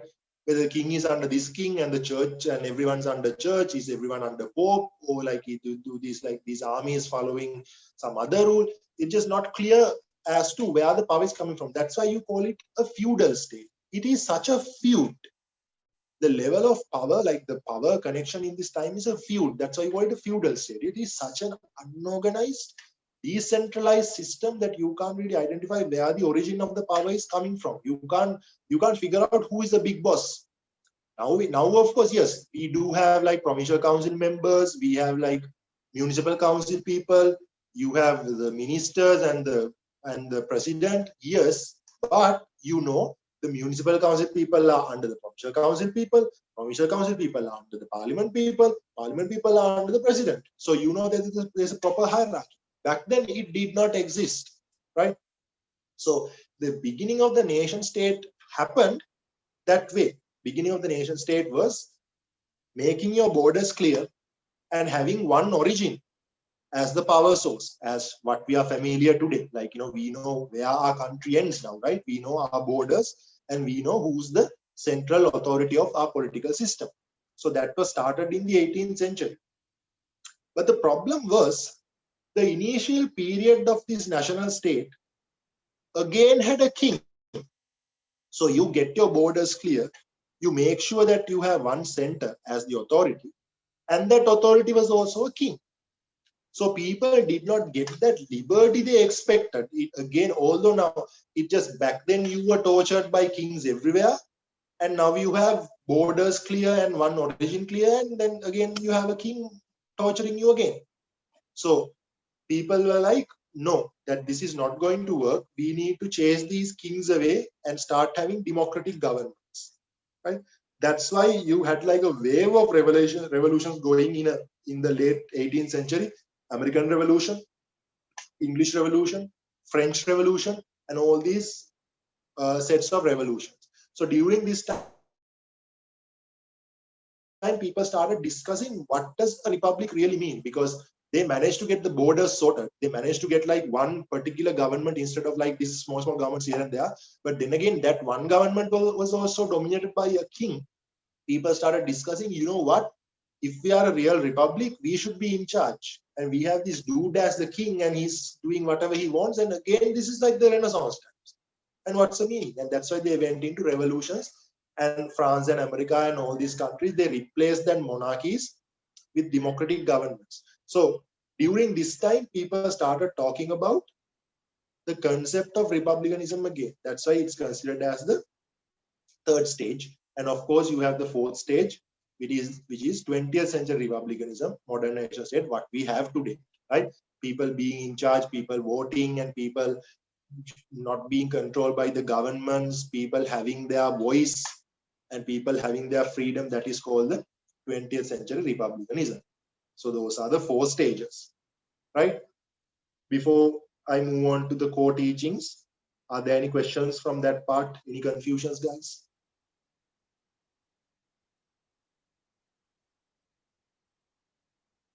Right. Now let's move on to core teachings.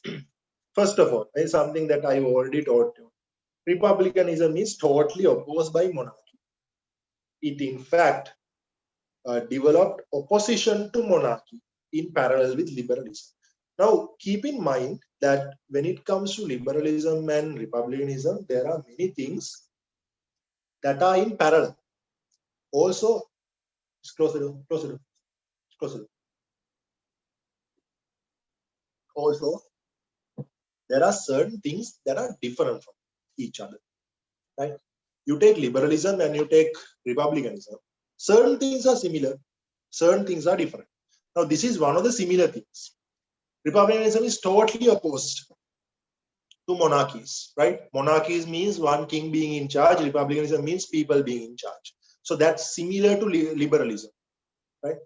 Then republicanism states that people are owners of the sovereignty, not the ruler, right?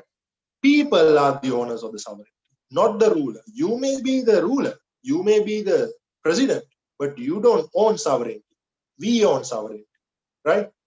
Which means that you may be the driver of the vehicle. You don't own the vehicle. We own the vehicle. We just appointed you to sit in the driving seat, right?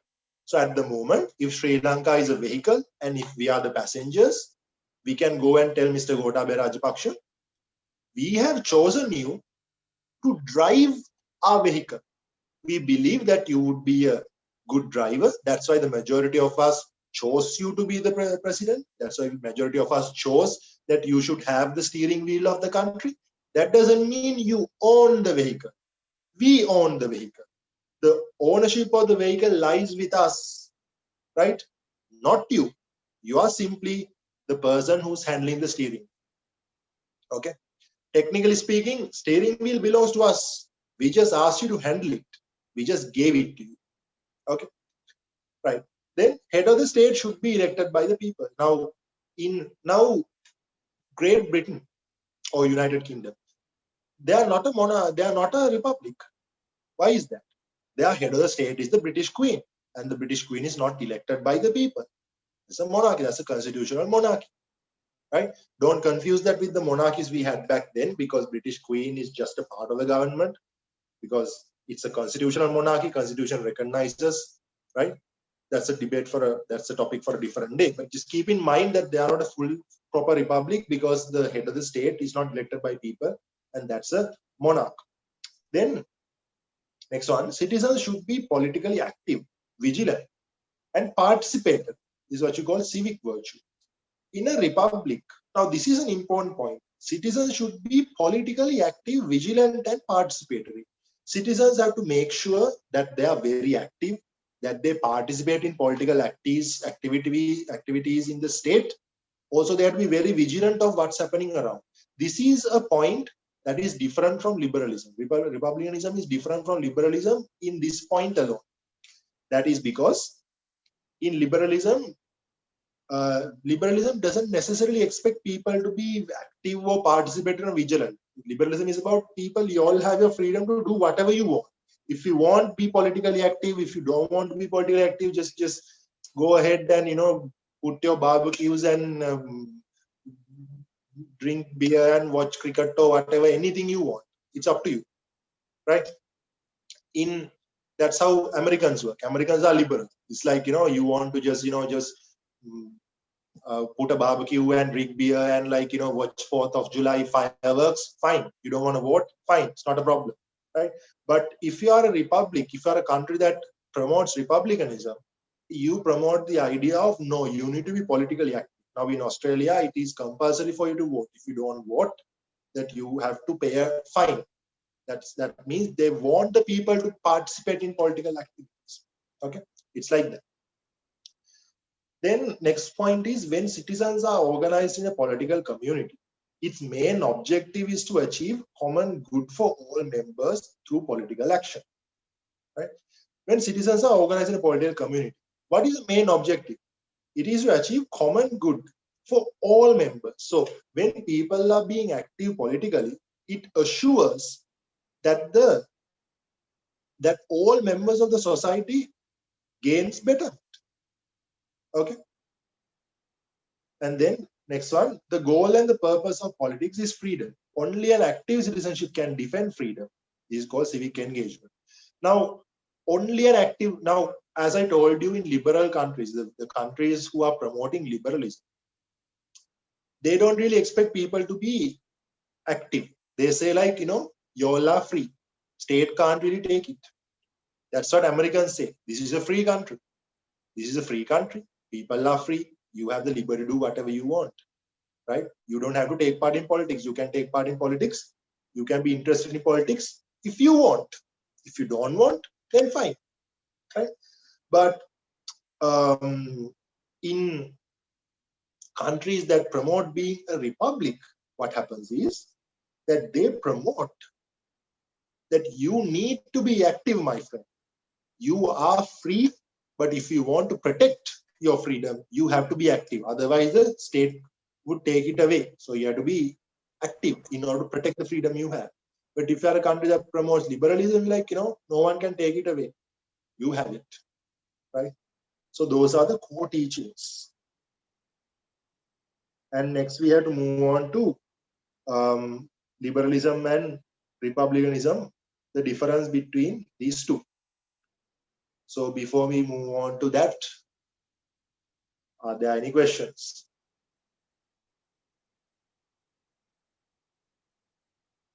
The fact that you all don't ask questions means either you all have understood everything or you all haven't understood anything. One of the two, I'm not sure which. Either you all have understood everything crystal clear or you all have no idea what I'm talking about. One of the two. Let's hope it's the first one. Right. When we are discussing differences between liberalism and republicanism, we can discuss that under two perspectives. One is citizens and politics, other one is freedom. Now, as you can see, when it comes to citizens and politics, republicanism promotes the idea of active citizenship, while liberalism promotes the idea of passive citizenship. Okay, what does this mean? Now, as I told you before, republicanism expects people to be active. You have to be active. You are given your rights. You are given your freedom. You have your liberty and all that. Yes. But my friend, make sure you are active enough to protect those. If you're not active enough, you are going to lose these. Okay. If you are a country that protects liberalism, however, you are told that you are a passive citizen. That means no one can take away your rights and freedom, your liberty. Everything is given to you by the state. You inherit your rights. You inherit your liberty. No one can take those away. So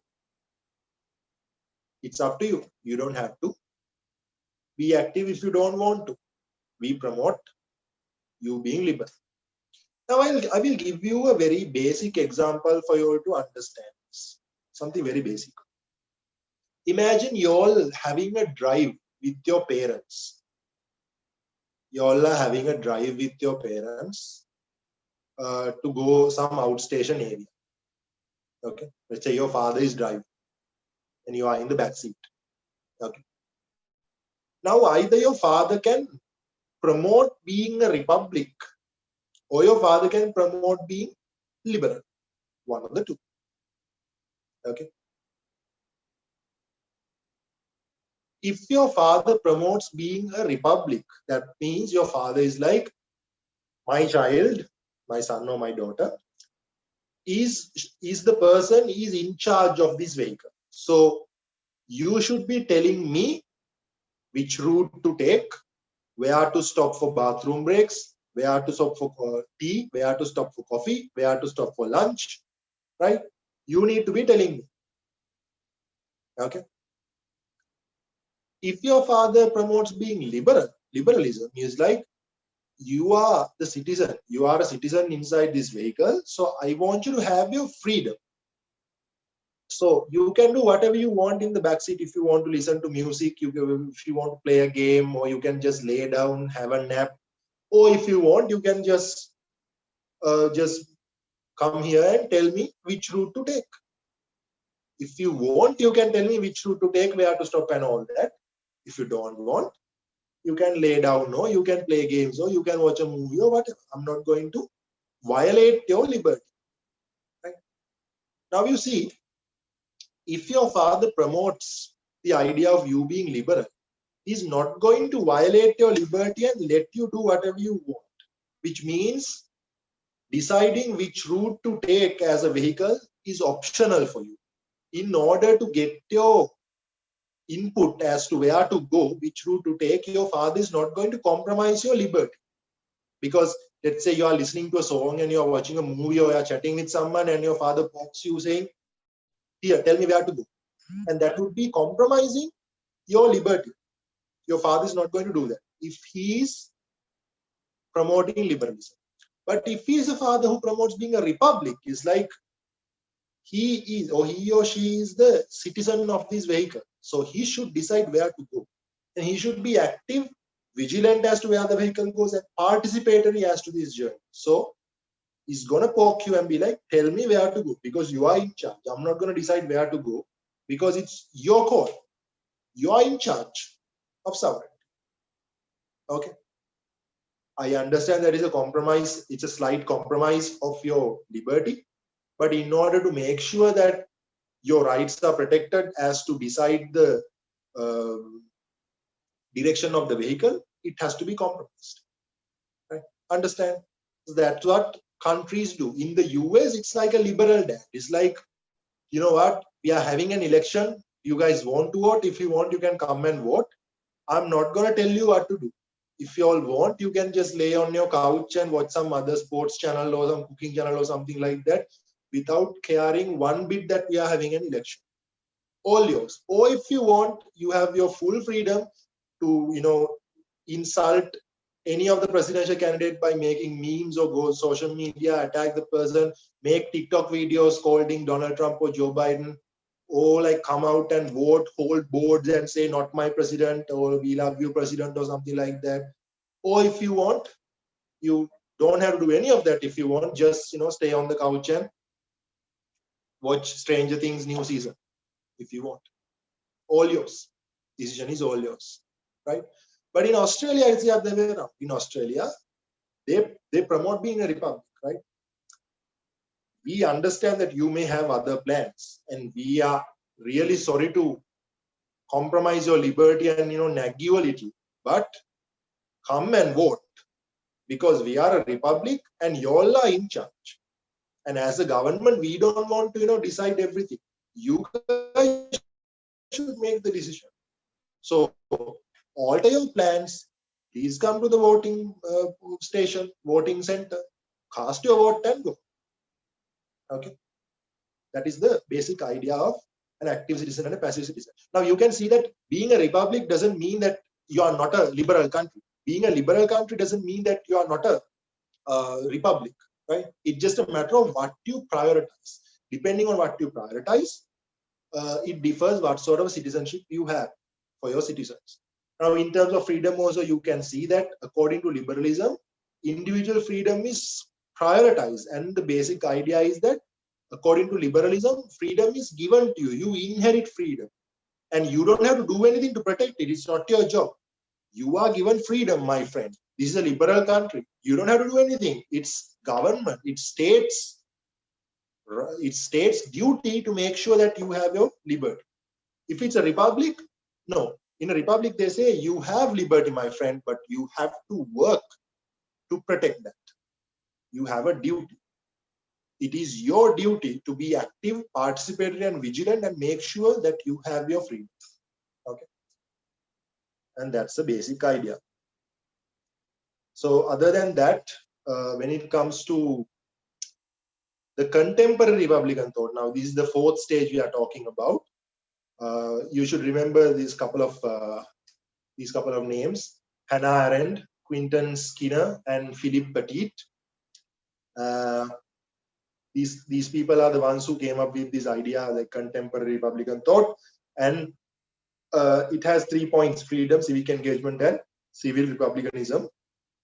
Again, just to remind you that I have an extensive elaborated note which I will share with you soon. And in my classes, I would be teaching these in detail. So in this seminar, of course, I only have time to briefly explain. I hope that was informative enough that you all have a basic idea as to what republicanism is. Okay. So before we move on to social democracy, as I always do, I'm going to ask the question. Are there any questions?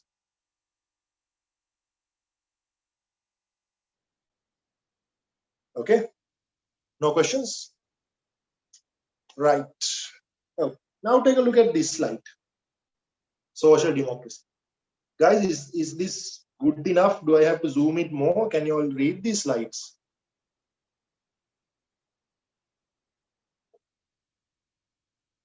Can you guys see these slides? Can you all read properly? One of you all may answer me. Yes, sir. Right. So social democracy. Now, so we have studied what liberalism and what socialism means. That's the two basic topics we covered before, right? What socialism means, what liberalism means. Now, liberalism goes quite parallel to democracy also, right? So liberalism is all about making people free of state interventions, of making sure that people have their freedom, and allowing the capitalistic system, that invisible hand, to control the market according to capitalistic principles. In socialism, it is about making sure that everyone's equal and there's an absolute equality, no rich, poor class division, and everything is controlled according to the socialist economic principles, and gaining the power of the state forcefully. That's what he believed. Working class has to go to a revolution and take this instrument forcefully from the rich people.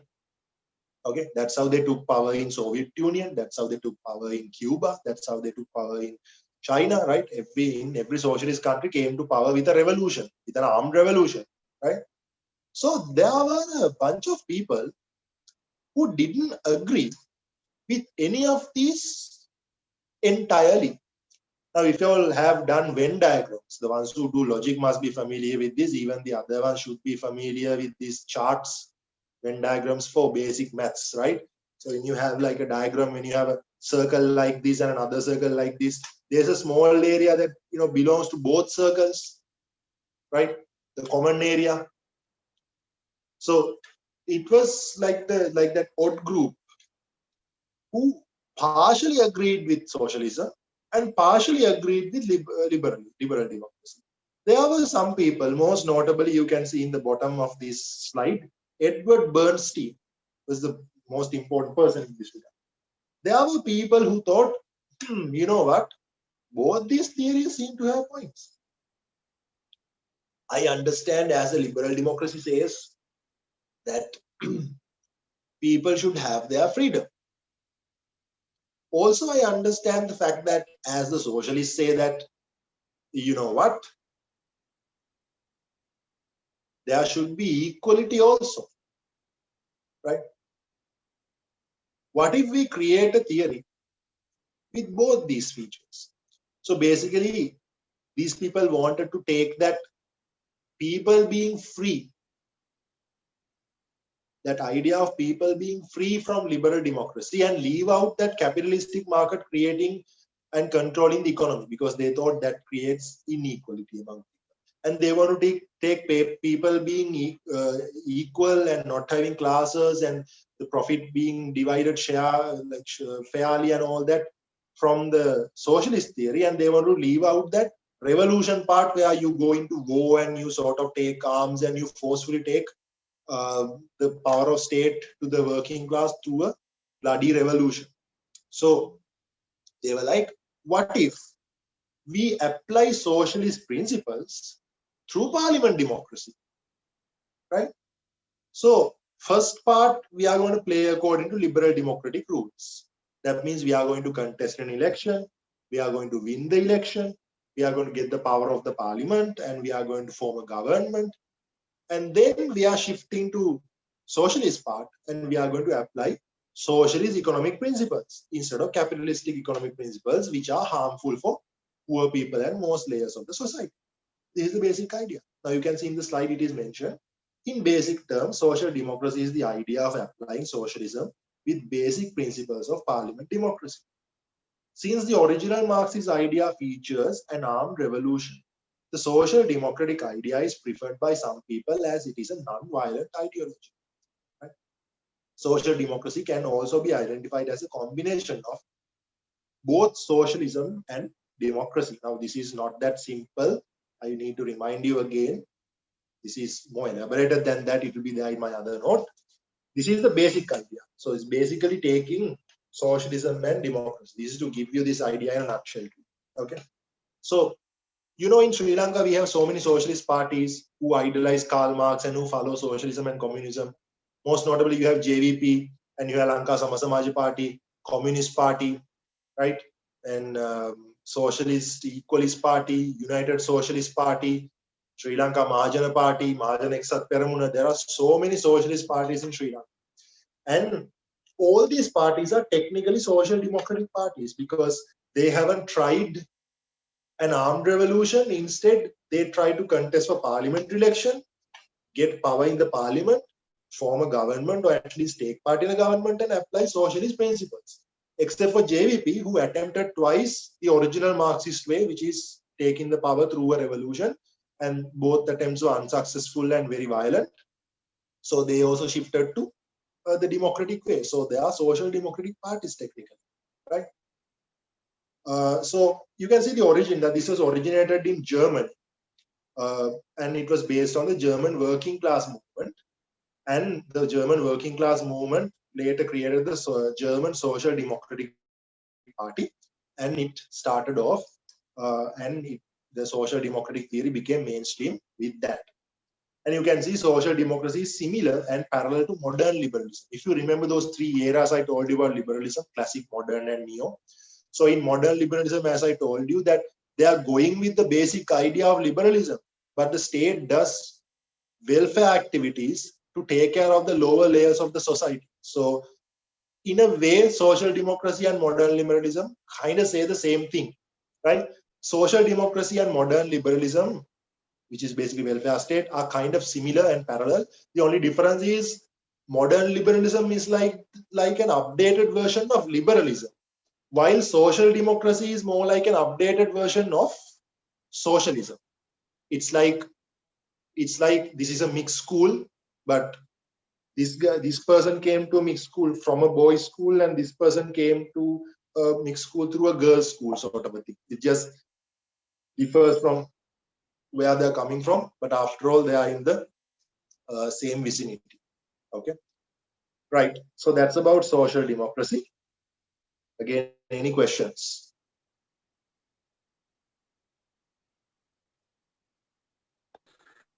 So Sri Lanka is under social.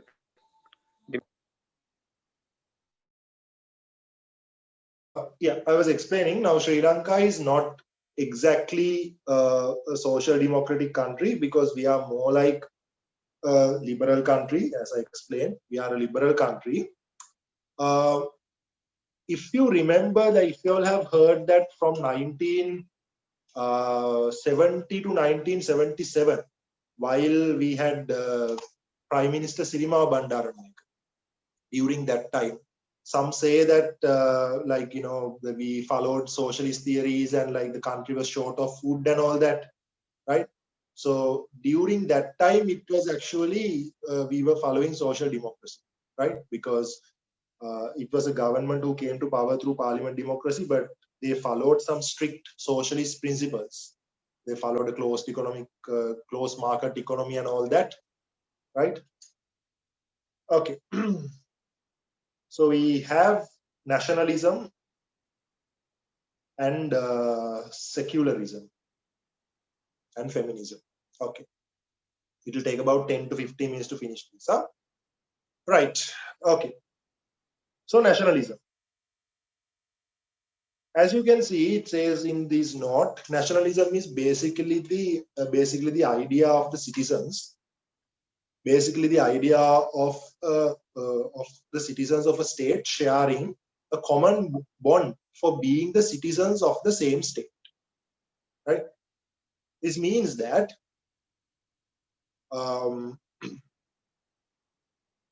this is when it comes to a state, right? The members of a state share a common bond. Now, let's say an example. Let's say when you go abroad. Now, imagine, picture yourself going abroad somewhere in like Singapore or London or Paris or somewhere. Let's say you are there and you see this person coming to you, like a native person. In that, if it's in Singapore, you see like an Asian person, or like, in Paris or London, you see like a white person in like homeless sort of clothes, and walks up to you and be like, I haven't eaten anything in like 2-3 days, like, can you help me? So you would give them like a pound or €1 or like $1 or something like that, like something small out of good heart. You might not even do that. You might like, maybe he's a scam, who knows? Or like you would give like one sandwich you have, or like $1 you have, not much. You would definitely help out of humanity, out of good heart, simple. But imagine you see someone else walking up to you and talking to you in Sinhala. Like, මම ලංකාවේවත් ලංකාවේ මම මේ ඉන්නේ මේ මට job එකක් නැහැ, මම ගොඩක් දවසකින් මොනවත් කාලා නැහැ, මට පොඩ්ඩක් උදව් කරන්න. Right? Or let's say, like, if you are Tamil, like the person speaks to you in Tamil and say that, like, they haven't eaten and all that, like in your native language, and they say that they are from Sri Lanka, right? That would motivate you to give them more than $1 or more than €1 or more than one sandwich. You would actually check whether the person is okay. You would give them a meal. And why is that? Right? That's because you have a common bond for being from the same state. Now, another example. When there's a cricket match happening in R. Premadasa Stadium, why do we take like flags, Sri Lankan flags, and wear Sri Lankan jerseys and go there and support? Now, unless it's a situation that you'll actually have friends in the cricket team, like, I think it's a very high possibility that you might not even know the 11 guys who are playing in that cricket match. You don't even know any of them personally. Why would you go? And if there's a cricket match going Sri Lanka versus some other country, why would you want that? Why would you want the Sri Lankan country to win that much? Right? You can say they are from our own country. That technically means they live in the same territory as we do. Right? Now, what about these provincial cups? Now, these days the LPL is going, Lanka Premier League is going. Now, that's of course not like provincial cricket. Now, they had the Colombo team. I live in Colombo, but I did not support Colombo. I supported Jaffna. Right? Why don't I get like the urge to support Colombo? Because I live in Colombo. And why do I get the urge to support Sri Lanka when the Sri Lankan team is playing against Australia in Australia? Simply because they live in the same territory as I do. Right? Why don't I get the urge to support the Indian team when they are playing against Australia? Technically speaking, we are pretty much in the same territory, right? South Asian territory. Why don't I feel like supporting the Chinese baseball team when they are playing a baseball match against Brazil, because they are also living in the same territory, like they live in Asia, same territory as I am, right? Now I live in Battaramula. If there's like a friendly cricket match, Battaramula versus Dehiwala, why don't I feel like supporting? I may support Battaramula, I may want Battaramula to win, but not with the same intensity I support Sri Lanka. I wouldn't bother to find that Battaramula jersey and like find like a flag for Battaramula and go wave it, right? Now, if there's a provincial match between Western Province and Central Province, of course, if I come across the match, I would be like, yeah, I wish Western Province wins because that's where I live. But I won't have the same intensity. Western Province also has a flag. Why aren't I that intense? Right? Now imagine you boys, that we have a couple of boys in this class now, you all go for the big match, right? Are you all really interested in winning the big match? Of course, you all be happy if your team can win the big match. But most of the time it's a draw. You all go there, just to have fun. That's a different story, right? Why don't you all have the same intensity when your school is playing with another school? Why do we have that much of intense when our country is playing with another country? That's because we are members of the same nation, and that gives us a common bond, right? Now, let's say your village, now my hometown is Matara, but I was just born in Matara. I pretty much grew up in Colombo, so I don't relate much. Now, my best friend is married to a girl from Kandy. Now, if she's somewhere in like, now she works in Attorney General's department. Let's say when she's there, someone comes and says, Miss Mamat Nuara, like I am also from Kandy, can you help me with this case? She won't care much, right? But if we are in some other country, if someone comes and tells her that I am also from Sri Lanka, can you help me? The person would help, right? That's because being member of a nation is a completely different thing, that you have a common bond in terms of your nationality.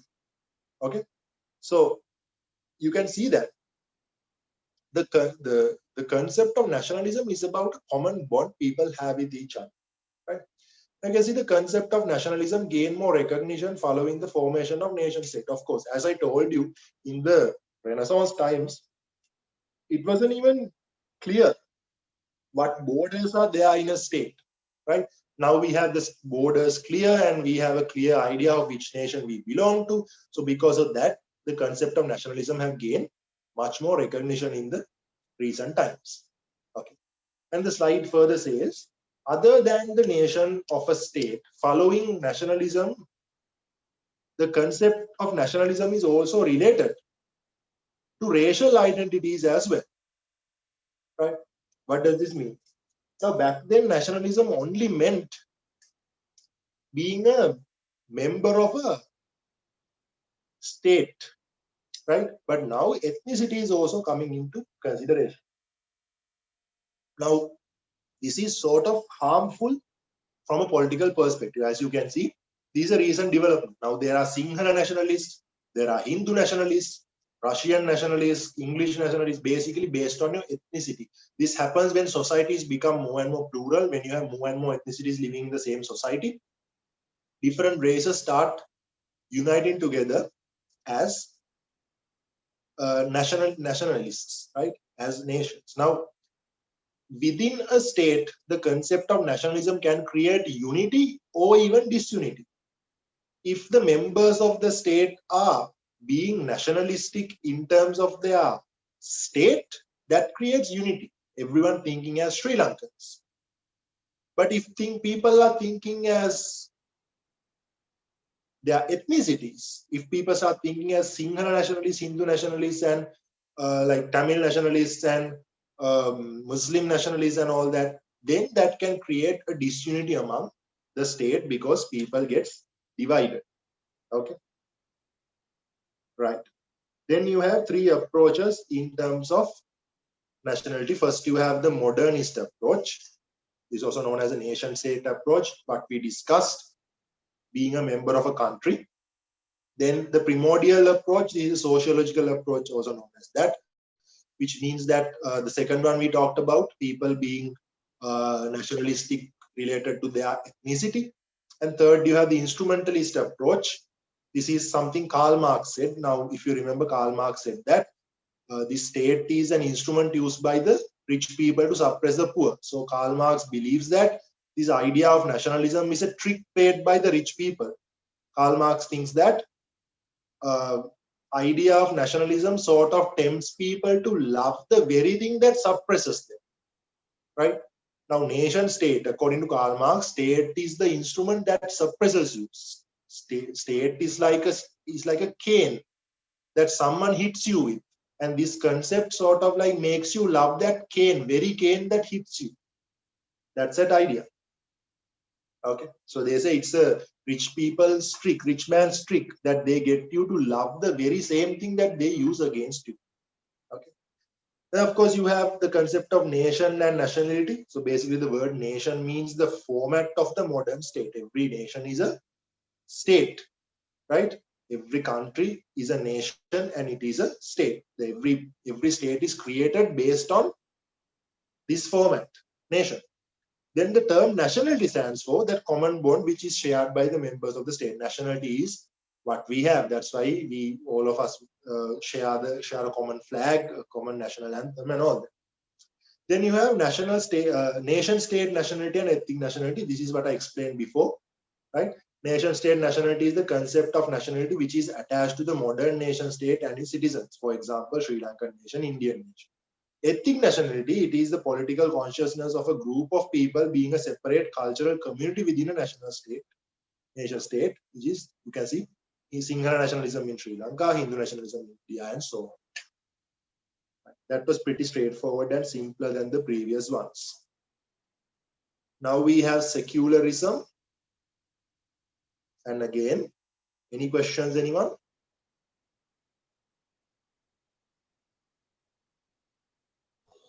So I'm at Matra right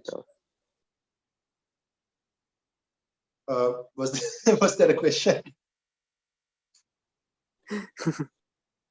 Yeah, I would like to thank you for taking part in the webinar despite not being at the comfort of your home. Right? Is Matra preparing for the LPL final? Do you see like posters and banners and stuff above Gold Gladiators, the southern team? Yeah, sir. This all are like Dakune Gamma and all.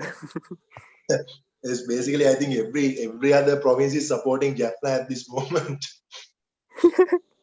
Yeah. Right. I'm also like, I actually have like I even put a Facebook status saying that my mother is from down south, my father is from Kandy, and I grew up in Colombo, but I still support Jaffna.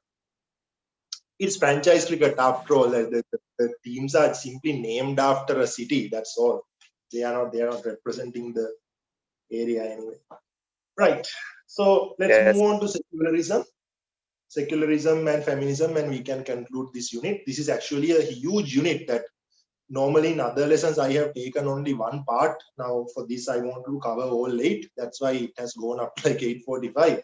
But I think it's not in vain. Covering this entire area would be quite easy. I didn't want to leave out anything. Right, secularism. Now, what is the basic idea of secularism? The idea of secularism means keeping religion separated from the state, as the note suggests, right? Now, this is a common mistake a lot of teachers make, unfortunately, right? Teachers are supposed to teach accurate information, sometimes they teach inaccurate information. Sometimes some may tell you that secularism is atheism. That means no religion, which is completely incorrect, right?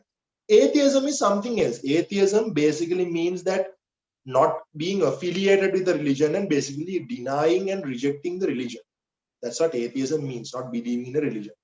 Something that secularism is the same thing. No. Secularism by no means says that religion should not be a part. Secularism by no means rejects religion or denies religion.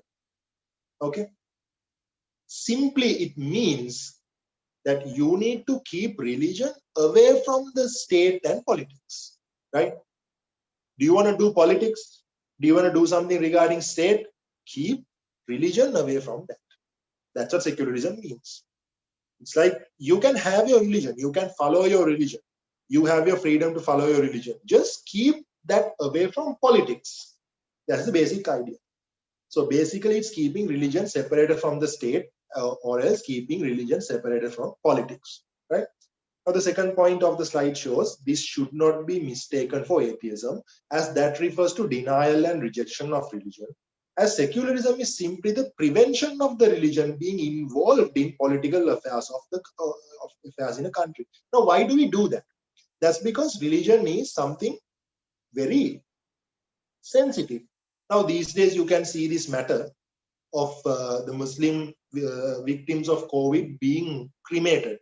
Now, some people are sharing on social media that they should not be cremated like that and that they should have a religious right to be buried, while some argue saying no, in terms of like health standards, that they should not be buried, then they should be cremated because, like, the coronavirus can get to the like the water under the soil and all that. And some people saying no, the WHO says it's okay to bury, and again the other group saying no, like WHO is making like a general statement, but we are a small island, we can't be taking the risk and all that. Anyhow, the point is, I'm not making a comment here whether they should be buried or they like should be cremated.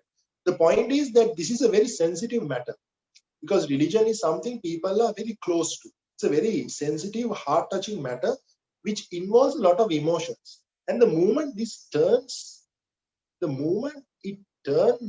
political, it can have a bad impact, and people may make wrong judgments in terms of politics, right?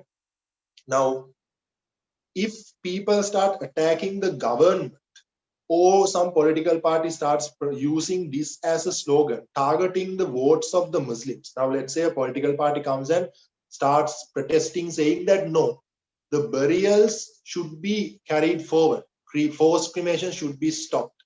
Now, if they are doing that with good intention, that's all right. But if they are doing that with the intention of taking the Muslim votes, winning the hearts of the Muslims, and like counting the votes that they can get from Muslims by promoting this, that is wrong. On the other hand, if there's another political party who fights against burials and they say no, the cremation should be done, expecting like the votes of the non-Muslims, again, that is wrong. Now, you can see the moment the religion and these sensitive topics come into consideration, they can be misused. They can be tactics and unethical strategies in terms of politics. That's why secularism says, please keep religion away from politics. Understand? That's what secularism means. Now, secularism is featured in both in liberalism and socialism, as you can see, right? So there are three types of secularisms that you all need to memorize. One is liberal secularism. Second one is socialist secularism. And the third one is Indian secularism, right? Now, you guys know, first of all, we haven't even included fascism here because it's out of the question.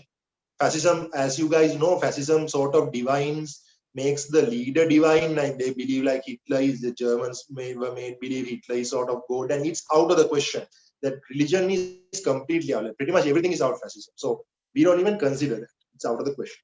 So other than that, the two main theories, liberalism and socialism, both are in fact secular. Why is that? Now, in terms of liberal secular principles, first of all, liberalism. This basically means that the religion should be followed by people separate from their political activities. Now, this is what liberalism says. Like liberalism and socialism both are secular for very different reasons. Keep that in mind. Very different reasons. Both are secular, but for different reasons, extremely different reasons. Now, according to liberalism, what they say is people have a right to follow their religion. People should have a liberty to follow their religion. Now, liberalism is all about people's liberty, right? So they say that the moment the state embraces one religion, it inevitably creates an unfairness to people who follow other religions. So state, please don't endorse the religion. Keep religion aside, because the moment you endorse one religion, it is unfair for people who are following other religions. They won't get their liberty. Understand? So that's what liberal secularism means. That's why liberals believe that state should be secular. Socialism, on the other hand, is completely different. They have very much of a negative, aggressive, and if you are a religious person, this might sound offensive to you. And of course, although it's not me who's making this claim, I'm just quoting out what Karl Marx said. If it offends you, on behalf of Karl Marx, I would like to apologize to you. Like, apologize in advance. So, as you guys know, Karl Marx said that rich people control everything, and rich people, pretty much everything is a rich person's trick. So this is common to Karl Marx's idea on religion as well, because Karl Marx believes that religion is also a trick played by the rich people, right? So you can see the explanation here says, this basically means that the society is used by the dominating minority to support. Okay, there's a small mistake there, guys. If you all can correct that, it should be not the society, the religion. That the religion is used by the dominating minority to support the state oppression. Therefore, the religion is only allowed with many restrictions in a socialist state system. This means, guys, rich people, according to Karl Marx, rich people, day and night, they suppress the poor people and exploit their labor using that instrument of state.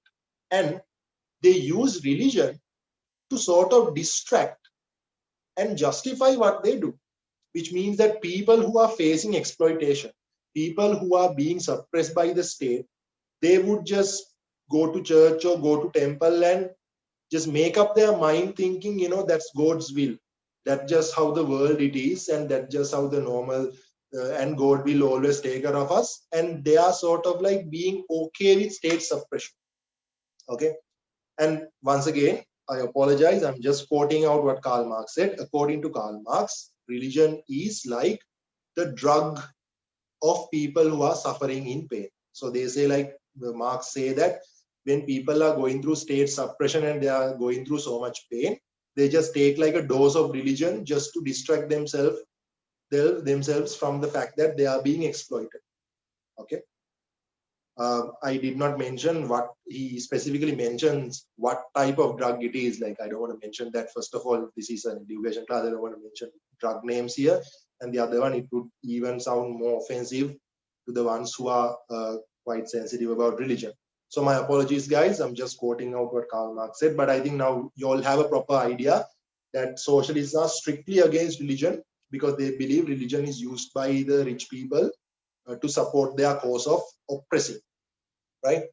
Then also it is mentioned that therefore religion is only allowed with many restrictions in the socialist state system. You remember when the capitalist system changes into socialist system, like in China or Soviet Union or Cuba, where the socialist system is in power, where the poor people are handling the state power.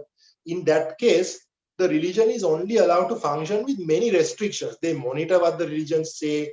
So like the religion, the churches and the temples and the mosque, they basically will have to certify whatever the programs they have from the government. The government will have to allow what they are doing and all that. So there are going to be many restrictions because they believe the religion would be used by the rich people to counterattack the socialist state system. Right. Then you have Indian secularism. As you can see in the note, this is similar to the liberal idea, and it allows religions to be freely followed without political entanglements. So the easiest way to remember this is, guys, Indian secularism is basically liberal secularism again, right?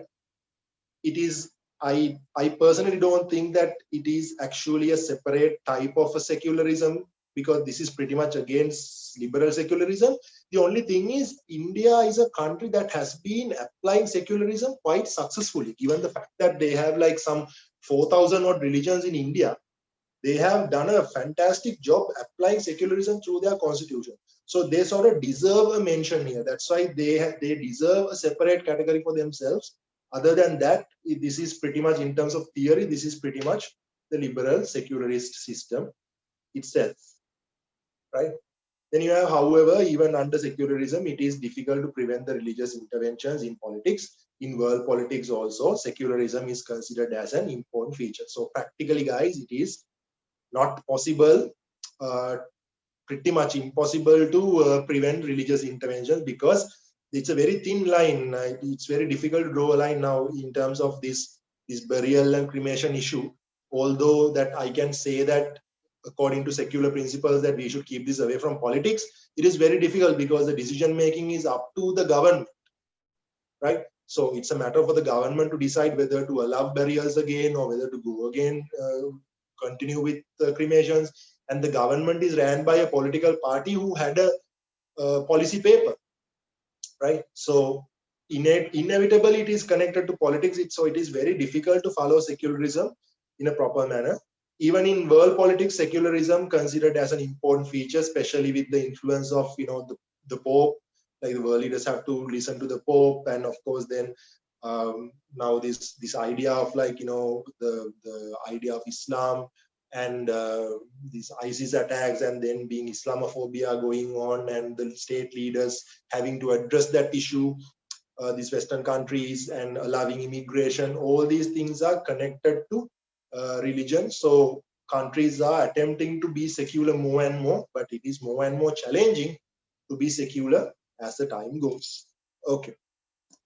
Unfortunately, I don't think we will be able to finish feminism today. So that's a part we need to leave out.